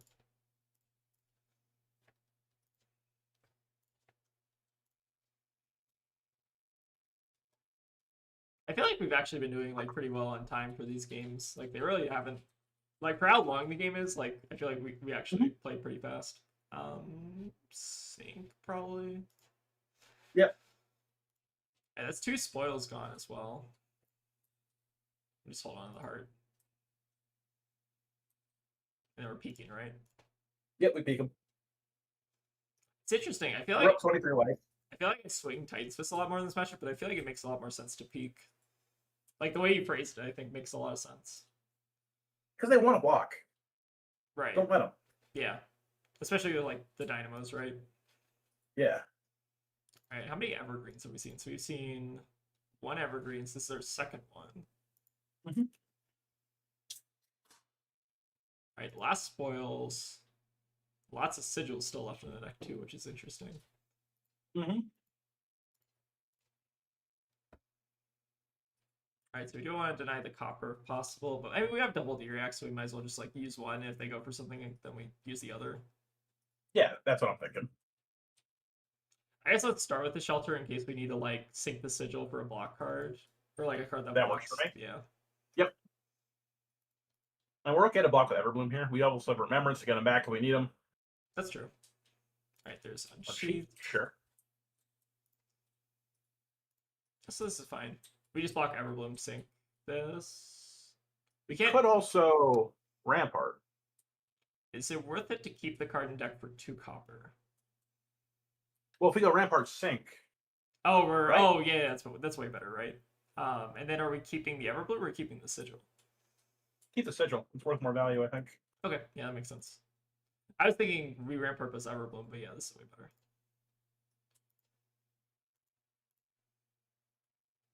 And then if they have a D react, or they have an attack react, we just go sync below the sigil and we pray.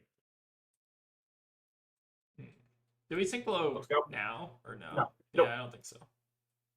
Because like if we hit a red off the top, then we're just IPing. Yep.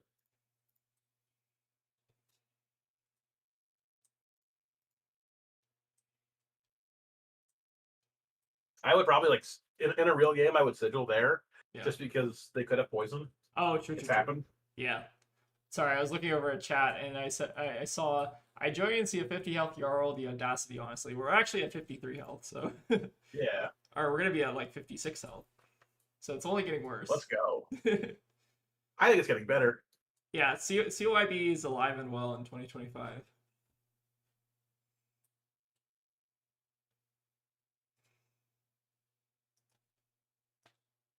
All right. Okay. First sellsword down. So we need to keep a card. Yeah, for sure. Basically pivoting to the gravy game plan. Yep. So they're not activating Casai. Yeah, there's no reason to block this card, I think. Yeah. Just let him have it. Yep. They do have the blood. And now we D-react. Yeah. I think if we didn't have the D-react, I guess it would make sense there because we also haven't seen many of these yet, so it makes sense to like prevent. Yeah, because if we don't want the D-react, I think we do want to block with Imposing. We could bottom that, I think. Yeah, that's fine. Ban Aurora, funny. All right. So just, I mean, I guess there's also no incentive to block this either, right? They imagine. Yeah, I probably would. I guess you could block like Fettlers if you wanted to. I guess there's a chance, like if they only just send the Centauri, then it gets sword. Yeah. Actually, no. You would want to block with Imposing on this one and Fiddlers on the sword. Yeah, that makes sense because the sword is coming in for base 2. They could also just like not send sword here, which would be kind of funny. That might honestly be correct. Yeah, maybe not.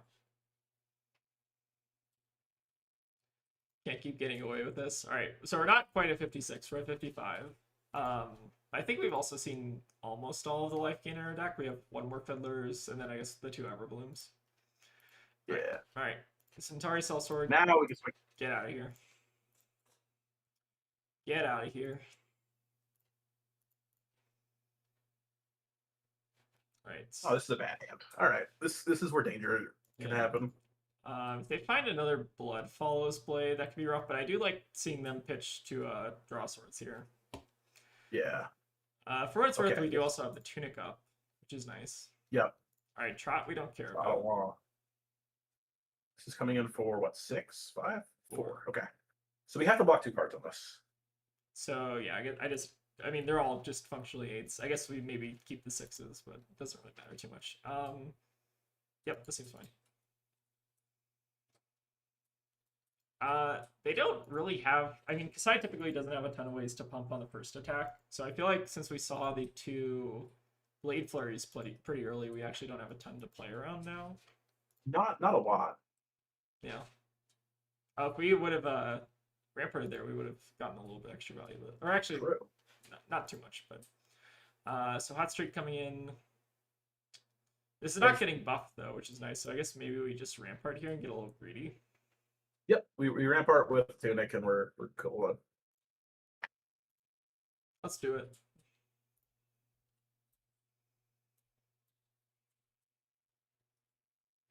All right. Is there a point where we want to stop peeking? Out of curiosity. Probably not now. Okay. But maybe at some point in the game we try to go off. Yeah. All right, what did they pitch? They pitched a Blood on Our Hands. That makes sense with the current board state. Yeah.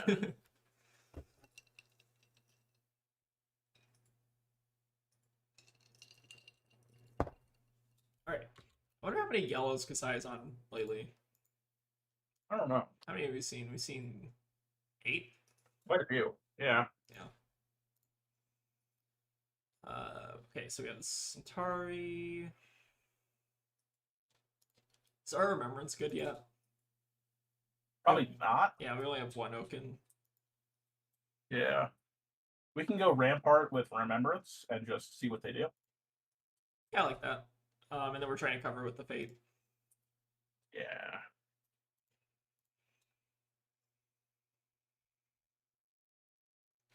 They haven't gotten a lot of dynamo value, which is kind of funny. Yep.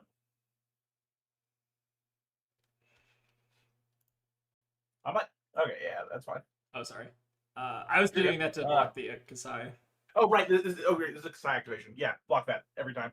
Yeah. Mice Touch, I don't think we care about. Bottom. Yeah, we'll save that for later, just in case the raised army somehow gets out of control at some point. We're doing a good job of keeping her in check.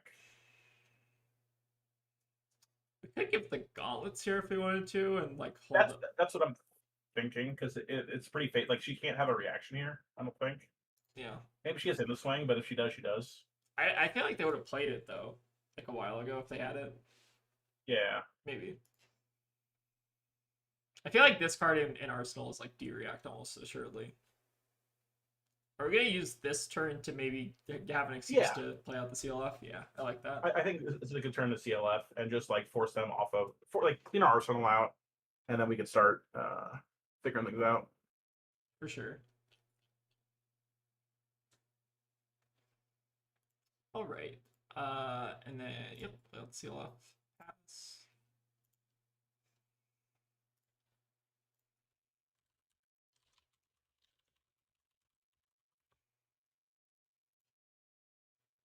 Oops. Sorry. Good. The stream setup is still old jank. All right.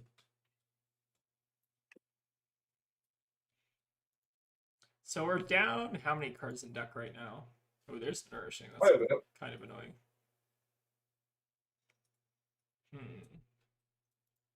Do we actually care about Nourishing all that much? I mean, we kind of. I don't think we do. Yeah. Like maybe we just. I would rather. Oh, sorry. Go for it. I would rather keep the shelter for like a Blood Follows Blade. That makes sense. So I think the play I may see here is like Rampant plus pitch or like block with Frozen to Death maybe. Yeah, I can do it. And then just keep peeking. Yeah. Let's do it. All right, so I think that might be the last Nourishing. Yeah, okay, last Nourishing. Yep. Makes sense. So I'm trying to think what cards they have left, or like what threats do they have left to keep track of. So the draw swords I feel like are kind of annoying. Let's see how many they played of those. We've seen 2 yellow, 1 red. I feel like that's in line with what I expect. Yeah.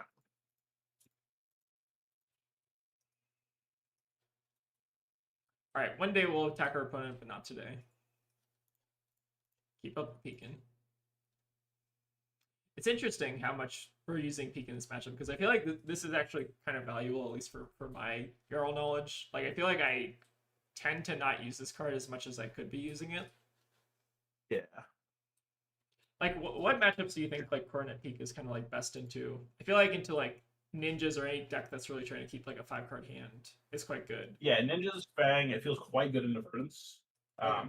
Because a lot of their big combo turns, at least the older builds, they want to keep a full hand into you. Gotcha. All right, so this is second Everbloom. Yeah. And third yellow draw swords. What's their graveyard looking like? Are they activating? They could activate if they wanted to, but I feel like they're stopping not to. Okay. You could probably, let's see. So what's our arsenal is? Let's just say no blocks. Yeah, let's see what they do. Oh, you got a cat hanging out by the computer. Let's go. Let's see if I can pull him out. Come on, cat.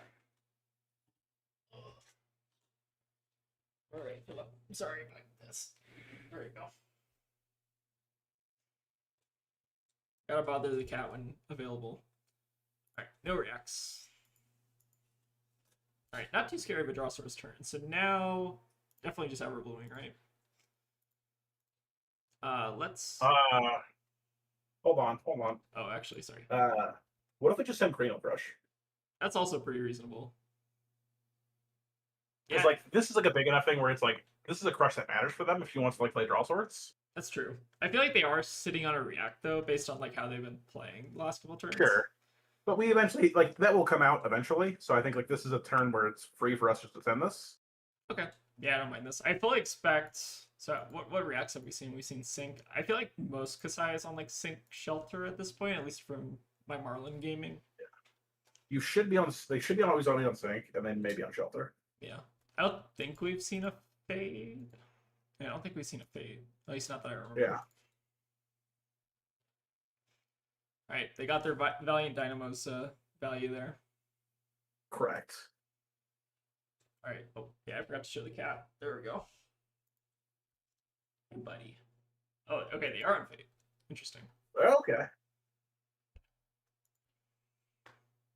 I figured this was definitely. I pinned them on a react because they haven't done anything from Arsenal for like at least past like 6 or 7 turns. Okay, not too bad though. No. Let's see if they want Arsenal again. That'd be the that'd be the nice play.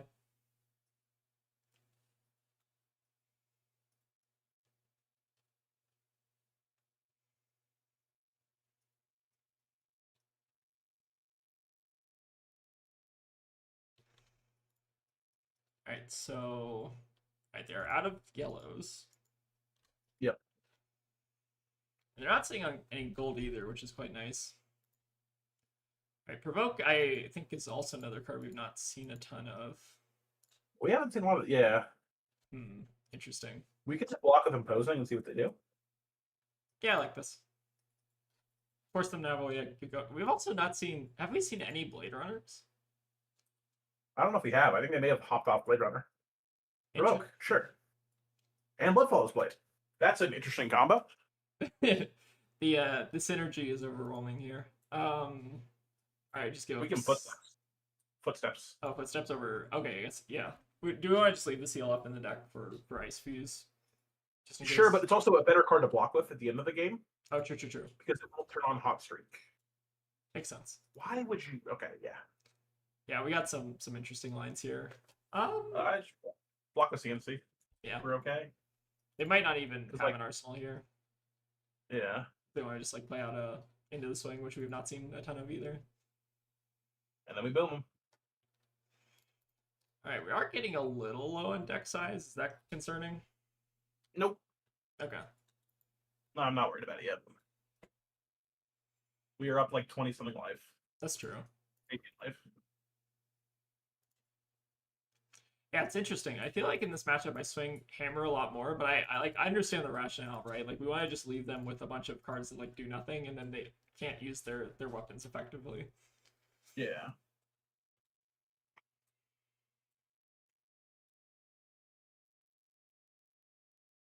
Oh, yeah, it is a good time to like the stream. Thank you for liking the stream. I appreciate it. Normally we put on our videos like and subscribe or don't because it's your choice. You're free to do as you please. But we do appreciate it. Okay, Centauri Saber. Also, if you haven't already gone and sub to Rob here, I encourage you to do that. I put his YouTube tag, the gamer tag, on the screen. So please go give Rob a follow. He's got some really good Yarl content as well. So we are a lot less afraid. So they're pitching me in the swing. They're out of Blood Follows Blade. I kind of just want a Tunic Rampart here. Ooh, I like that. I don't want to give them go again on this, and I don't want to block with the Midas Touch quite yet. We have potentially one more Blood Follows Blade to worry about. Yeah, I think this makes sense. I don't think we do. Am I wrong? Oh, sorry. We have one here. Sorry, these yellows are. No, I think we have one more. Oh, we do. Okay, I was wrong. So maybe this is it, and like maybe we get punished, but we have an E-Strike and we have a Midas Touch, so I'm not. Okay, yeah, I think that's fine. Like we have answers to it, and it's probably not even gonna matter all that much. Yeah.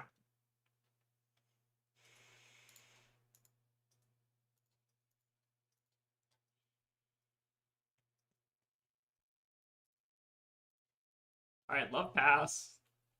Pass is a good feeling. All right, they make a bigger token. Also fine. So I think we E-Strike Hammer. All right, so now we're gonna start converting, and then we do want to like Arsenal the Midas Touch, or we want to Arsenal the Oakenold here. Oh, Arsenal at Oakenold, because this is the Oakenold we pitched to start, and we should have crumbles coming. Oh, okay. Oh yeah, you're right. We are at stack, like fully at stack right now. Yep. I was keeping track of their deck size, but I was not keeping track of ours very much. So let's start doing it. So is this kind of like the pivot point where we want to start hammering as opposed to peaking? I think so. Makes sense. Bingo. Nice. Perfectly planned. Yep. And if she doesn't do hold on. Now, I was like, is there a way we could go Terrace Under and Fuse? Unfortunately, no. If there's no activation here, I don't block this. Okay, yeah, makes sense. We've also not. I think we've seen one glint, but they probably should have a couple more. Yeah, they should have more. But we're up about 30 life. Yeah. So all right, it's time to start cashing in. Last Blade Flurry, and then there's the Blood Follows Blade. Okay. That's fine. Not the end of the world. Yeah. I think we're gonna just take a turn off here just to fuse the Oaken, ideally. Yep. I think we fuse the Oaken. We block with the Macho. Makes sense. Are we worried about Provoke here at all? I think they pitched one. Yeah, I'm gonna say no because I want to disrespect them. Oh, also this is not a weapon swing, right? I guess they do get one after, though. Yeah, but then that's kind of still value, so I'm not as worried about that. Oh, they can't even do that, right? Because they swing Saber and then they don't have to pitch through it. Okay, yeah, so this works. If you could put it on a Centauri Sellsword, that would probably be too much. Let me read that card. Yeah. What does that card say? Where's Provoke? Just play one, didn't they? Oh, there it is. Yeah, it's a weapon. Okay, cool. Yeah, and I pitched one somewhat recently. Yeah, so it's only like the third one we have to worry about. Something to keep track of. Yep. And then we do not care. Yep. Oh, there. Wait. That's Provoke. Oh, they did have the Provoke. Okay. So I guess we just give up the Oakenold now.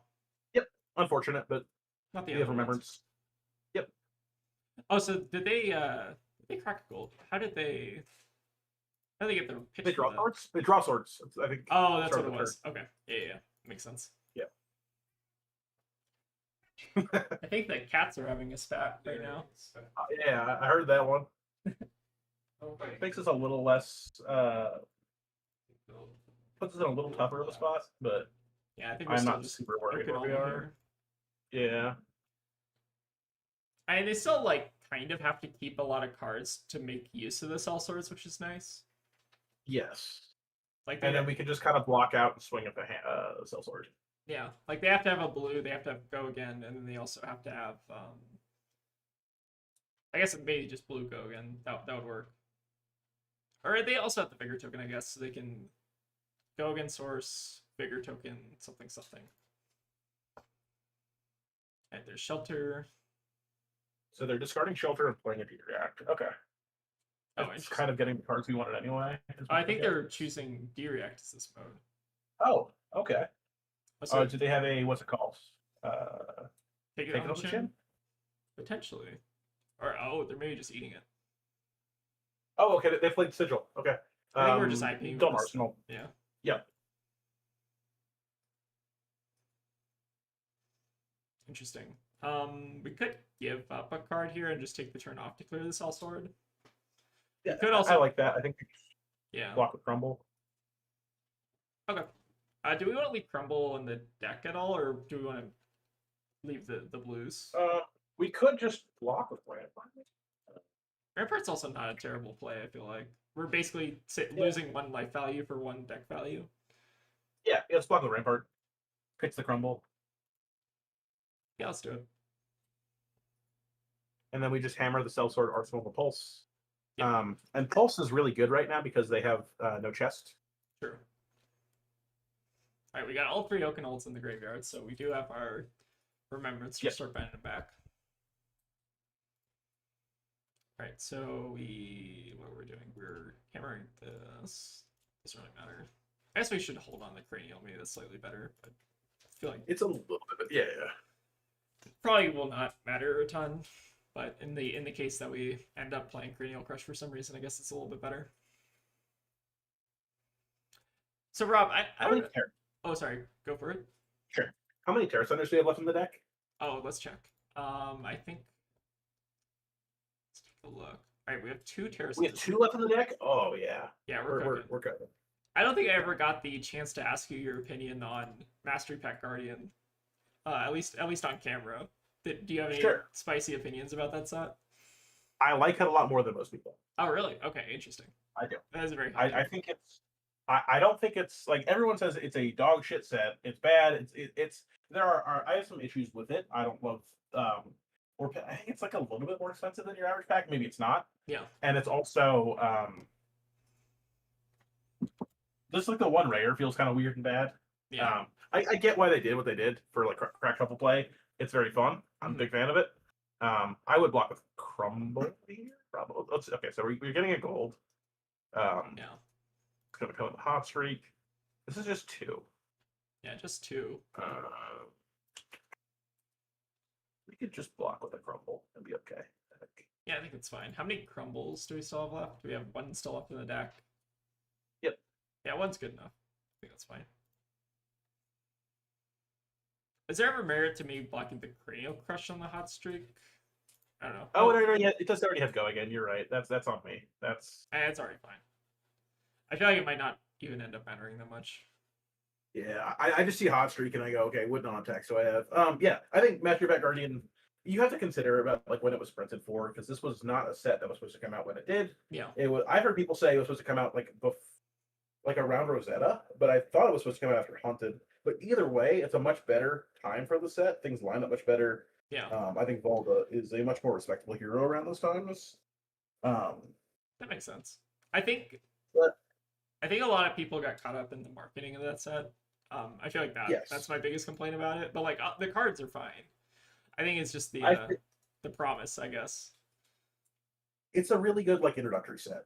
Yeah, I actually kind of like it a lot for at least like the new player kind of feel of it. Like the crack shuffle play. Like I think crack shuffle play is good. It's just like how you like make that interesting, I think is like the best part of it. Yeah. All right, Starry Saber. Do you actually play much Volda now? I'm kind of curious. I played a game a night or 2 ago. Okay, gotcha. I was just testing out the new Super Slam cards. I think it's okay to block with Cranial Crusher. Yeah. Maybe end up losing like 1 value here if they pump, but that's fine. Sure. Yeah.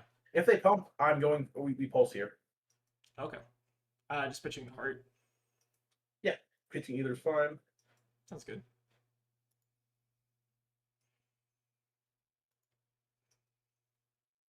Oh yeah, it did bring Thunderquake to Commoner. That's actually Yeah, pretty Thunderquake significant. Commoner is. I think it's going to have more impact on Project Blue than it probably will on CC, which is, Unfortunate. Yeah. some people will feel certain ways about that, but Yeah.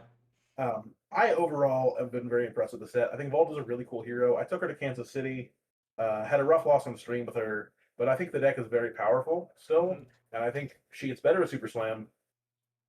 I don't think she's like, and if KO is, quote unquote BDIF, I think she's a pretty reasonable pick actually. Are we ever playing the Everbloom here, or are we just pitching the Hammer? You could. I think I'd rather just hammer. Yeah, I feel like Hammer is like 3 value, whereas this is like kind of nebulous. Yep. Because this doesn't really give her boots value. That's true. Unless she wants to just block boots and no cards. Okay, yeah, that's fine. All right, yeah, I feel like we kind of almost caught up in the fatigue game. We're still down like 10-ish cards or something, right? But like, I think that's still fine. We're up 20 life. Yeah. And then we have our Terra Sunders. She has no armor, effectively. Or very little armor left. Little baby armor. Yeah, she's got a trial on. Okay.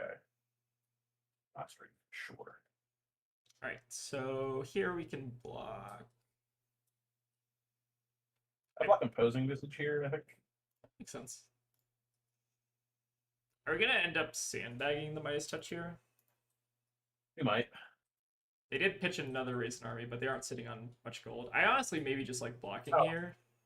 Yeah, I'm happy to just block with both and then Remembrance. Yeah, this makes sense. Because, like, yeah, she doesn't have the gold for the Raisin Army.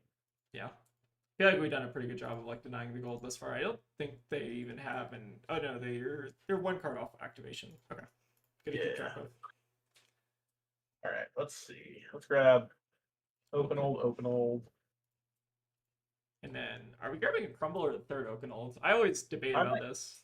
I might grab a Crumble. We have Terra Sunders too, so we can just start to like rip cards out of their deck. We have a lot of Dominate left, so. Okay, yeah, I like that. I always trying to not go super greedy with the Oakenold unless I have like multiple Crumbles still left in the deck, because it feels like sometimes you just like cannot line it up. Yeah. All right, now we're starting to find those D-Reacts. So we still have, I think, maybe 1 Sync, 1 Fade left or something like that.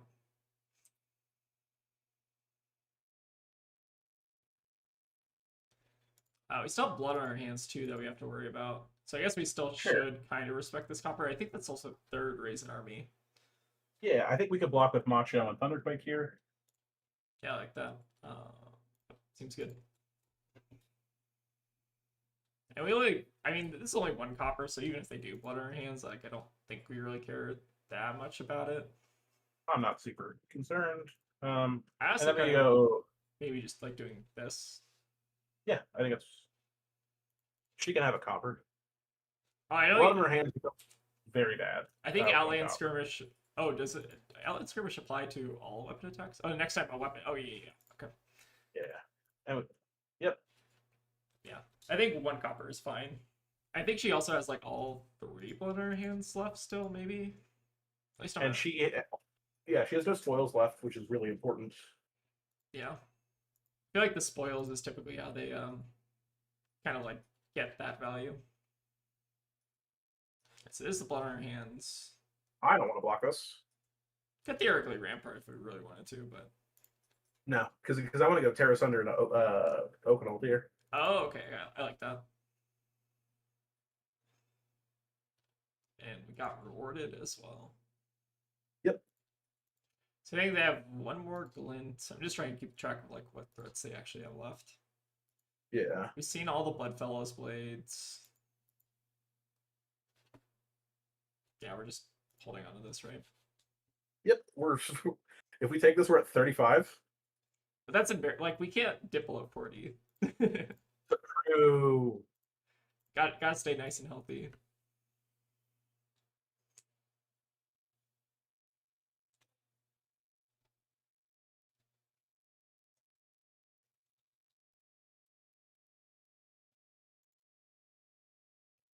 Right, there's D-React, that makes sense.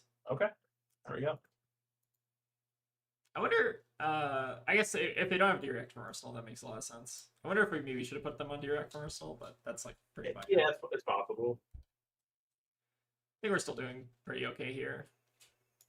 Yeah. Let's see. What is this looking like? So this is. Do they play 2 or just? I mean, it's just 1. Okay, that's fine. All right, what do we have here? So coming for 6. We have both. Our Everblooms. last Everblooms. I kind of just don't want to block this. We give up 1 copper, so they're at 2 copper. I feel like that's pretty insignificant. We could also just get a rampart value if we wanted it. We could. They're not going to break chain. Yeah. Because I'm thinking I may block Thunderquake on the next swing. Because they're going to... Yeah. I think this is okay to just go, yes. With Tunic. Yes, absolutely. Yeah. Sorry, I know that's that kind of time of night where the Yarl turns all kind of blend together. Yeah.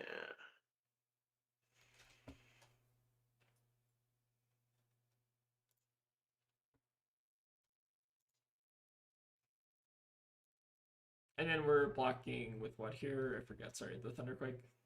Yep, Thunderquake. Oh, and they close chain. And shield. Nice. And shield. Yep. Sick value. Insane rampart value. Yeah. Some good clickbait. So what are we getting back with these? So we get back 1 Everbloom, and then we get back 2 Everblooms. Okay, we just like play both of them. Makes sense. Yeah, it's kind of dumb. Yeah, a little silly. Let's grab back that. All right, the loop has been established.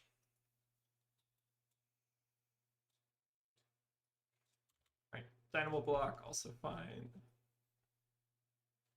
Now we got the nice little Oakenold here. Mm-hmm. You have 1 Raisin Army left to worry about, but we don't. Oh no, we do have Casai activation here if they want it.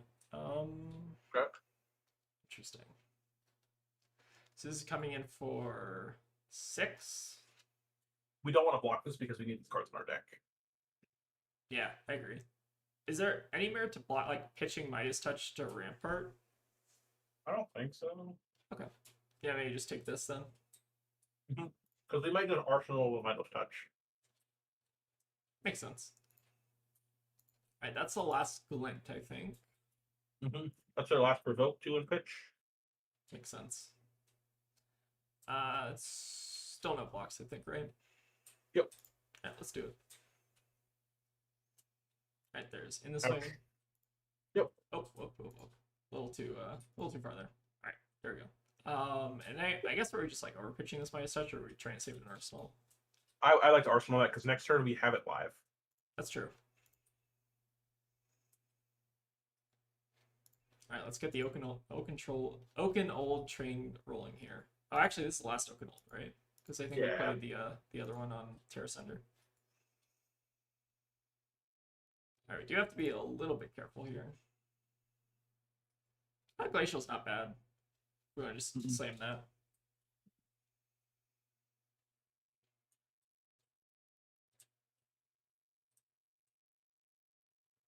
Oh, did they pitch Ida Gold twice instead of like just saving the riches? Yeah, it could definitely be the case. So I wonder if there is like a kind of loop we have to worry about from their side where they can like riches and raise an army or something, but I feel like that's maybe too cute. If they don't have go again, it doesn't matter. I think we can go Rampart pitching Crumble. Okay, yeah, I like this. Don't really need the dominate here. Well, actually, no, maybe we don't because we want to keep the dominate, right? Okay, then just leave it on the chain. We don't have to undo. Yeah. We just leave it on the chain. That's fine. Just it's menacing to just block with the Rampart. And Exactly. Pitch. Not pitch. Yeah, let's just slam the Glacial here. I feel like they still have 2 D-Reacts left. So we could still see a D-React from Arsenal here if they are sitting on it. They're getting to the point where they're almost out of go again. Almost. What Yes. going Yeah, in 'cause card do we have to worry about? It's there's okay. one shot along probably. Yeah. Maybe. Uh, let's see. Sharpened Sense. Sharpened Senses also might be one. Yep. Alright, so they have the deer deck from Arsenal. That's fine.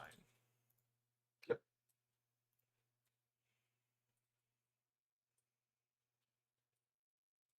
Alright, we're cracking some copper. Yep. What other cards do they have left? I don't think I think all the blood on our hands are still in the deck, right? Yeah. So we have 3 blood on our hands in the deck. The Riches, the Fable, or the 2 Fables, and then like Trot Along, the last Trot Along plus a Raisin Army. Okay. Okay, so this is fine. All right, so this. Okay, so this is like her last big turn. Yeah. And then this doesn't close chain. No. Okay. Oh, this doesn't have go. Yeah. It needs to be double, right? Or Yeah, because we can go block with like CLF and just Rampart. if we wanted to. Yeah. Let's do it. And we still are also sitting on like Coordinate Peak for block, so we're still at like a pretty high life total here. And then we'll just Midas touch them. Yep, seems good. And then I guess we can also Everbloom here. Yeah, that's fine. We'll Everbloom another Everbloom, and then just keep swinging hammers. The Infinite Loop. Let's do it. Yeah, don't. And boots don't work anymore because he's at a go again. Yeah.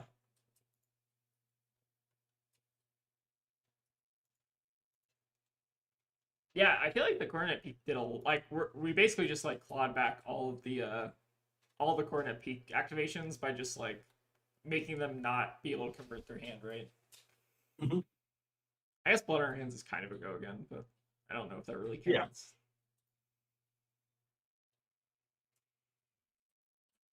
They don't even have any gold set up here, so like, actually, I think they only have one more Raisin Army. Maybe. Yeah, but like Raisin Army doesn't do anything if we don't have go again. Yeah. So there's the blood. You can just Rampart here. I kind of want to even Coordinate Peak. Oh, Coordinate Peak. Yeah, that's also pretty reasonable. That's fine. I don't think they have any attack reacts left. Not many. Now we just block with Crumble.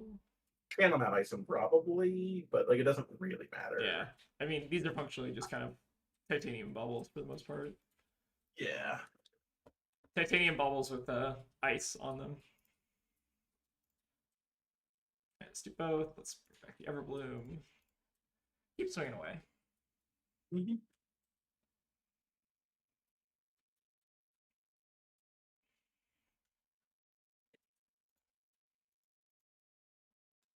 So I think their hand is like either they have one Fable in hand or 2 Fables in hand. All right, Trot Along is used. All right, so now I think they're like completely out of go again. I feel like this has been kind of actually enlightening for this matchup because I feel like I should be activating Coordinate Peak a lot more than I am. Yeah. I kind of almost like just Ramparting here just to like get some free value. I mean, I think we pretty much got this. Oh, okay, I guess they have Hidden Run as a potential go-again source. Oh, Run Through too. Yeah, sure. All right, so that's probably their last react here. I just don't know if they have enough damage left in the deck. Yeah, I don't think they do. All right, they Broken Chain. Also fantastic. They're going to activate Gloves. Yeah. Oh, they're not activating the gloves. Interesting. We can go Crumble and Shield probably if you wanted to. Yeah, I'll go ahead and pay into it. Why not? Yeah. I don't think they... Alright, so I think that was the last attack react. It's interesting that they boarded... Or maybe they're not running Blade Runner. That's something I've not seen a ton of. Alright, let's go ahead and finish them off. Yeah, I wonder what the rationale is behind that. I also don't play a ton of Casai, so maybe I'm behind on the Blade Runner is bad debate or something. I feel like that card's always seemed pretty, at least okay to me. so there's the riches. They still have the raise, but it doesn't matter. Oh. I think Talshar is crashing on me. Whoa. There we go. Yeah. Yep.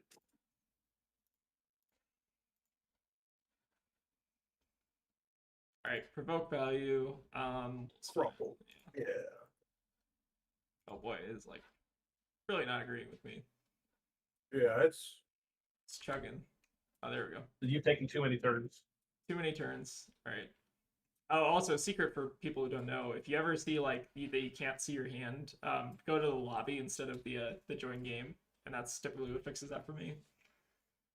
Okay.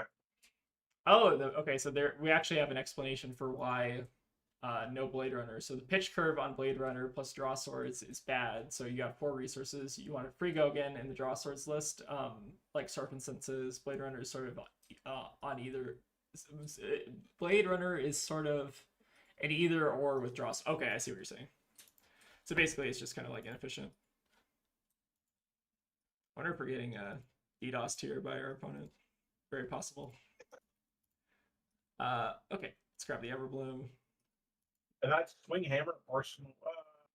Yeah, Arsenal that tears under. Okay, makes sense. All right, now our deck should be the 2 Everblooms plus a blue plus. It's Thunderquake, Everbloom, Heart. Yep. So we set up the infinite.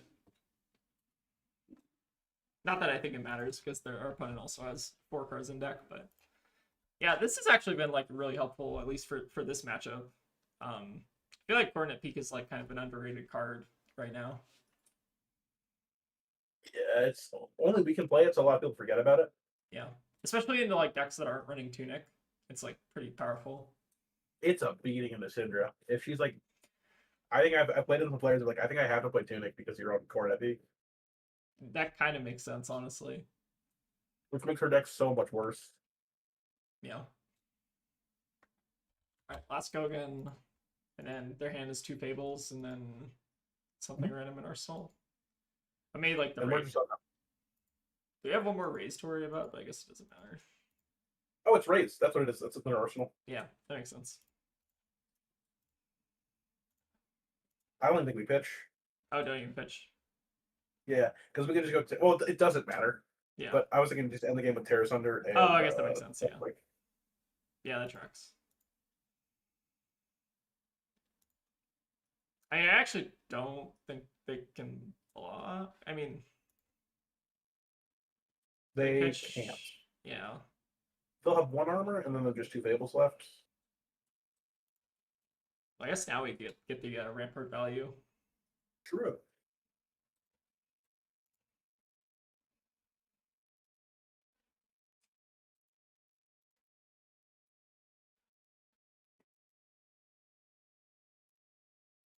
So maybe the Rampart was actually fine. I mean, it was probably just better to kill him, but I feel like we're at the point in the game where it doesn't actually matter. No, you can. Yeah, she's 2 damage a turn now. She does nothing. Yeah, it's actually funny. They can't even really swing the Cell Swords at all.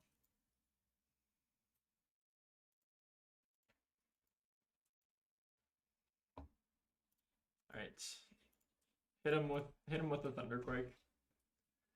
GG's. Yeah, but I feel like that was actually a pretty helpful explanation of the matchup. Oh boy, yeah, that was one of the Yarl games of all time. We'll give him a good game as well. Yeah, those are some pretty good games tonight. I think we're probably gonna wrap it up there, unless you're in the mood for like another hour-long game. Your choice, but yeah. whatever. But I think Calipron's telling us to go. Yeah. I feel like this is kind of recording with Yarl, especially, is kind of like a labor of love because you'll have a lot of just super long games. Like I think in your videos, right, you typically do like 1 game, that kind of thing. Yeah, I think that's like actually a really good format. But yeah, thank you for coming on the stream and just like helping me kind of like play test the deck a little bit. I really like this version of Yarl, just in terms of like playing it for fun. Like I think if you want to grief people on Talishar, this is a really good deck. So thank you again for joining on the stream, and for those of you in chat, obviously go check out Olin's channel. They got a lot of good just Yarl content like primers, tournament reports, that kind of thing. So I really like the channel. You can also see their video here. I think Tegan, if you want, you can go put a deck in the description. It might someone can also do the deck command if they want to, but I think that also links to like the video and stuff. But anyways, thank you so much, Rob, for coming on the channel. I really appreciate it. Absolutely. Thank you so much for having me. I'm really excited to get to reach out about this. This is a really cool deck, and I think it's something that's fun for if you're not as comfortable with being defensive. This is a cool learning deck for it. All right, now to put you on the spot for one final question. You can design a Yarl card. What does it do? Like any new Yarl card that will like make it so that you're not playing a fatigue pile. Or you could also make it play a fatigue pile. That's also possible. No. I think we have to have some kind of ice card. Like we need some ice attack. That's what I've been like begging for a long time. Is we just need red attacks. That's what I feel like I've missed from Guardian. I feel like it's something that's kind of out of vogue. At least like we haven't had like a really good solid red attack. Like Boulder Drop is good. It's okay. Yeah. It feels like it's Mark of the Black Widow. It doesn't feel like it's some big red threats. So yeah, I would like probably like a red attack that costs. Well, actually, I want Endless Winter. Just give me Endless Winter. Endless Winter would also. That's a card I think about all the time. Like, how cool would it be to play that card in Yarl? I think that card's awesome. I think Forge in chat asks, how much worse does the deck get without Heart? I think it does get substantially worse in some matchups, which is unfortunate. Yeah. Like, I feel like you really need Heart into, like, Verdance.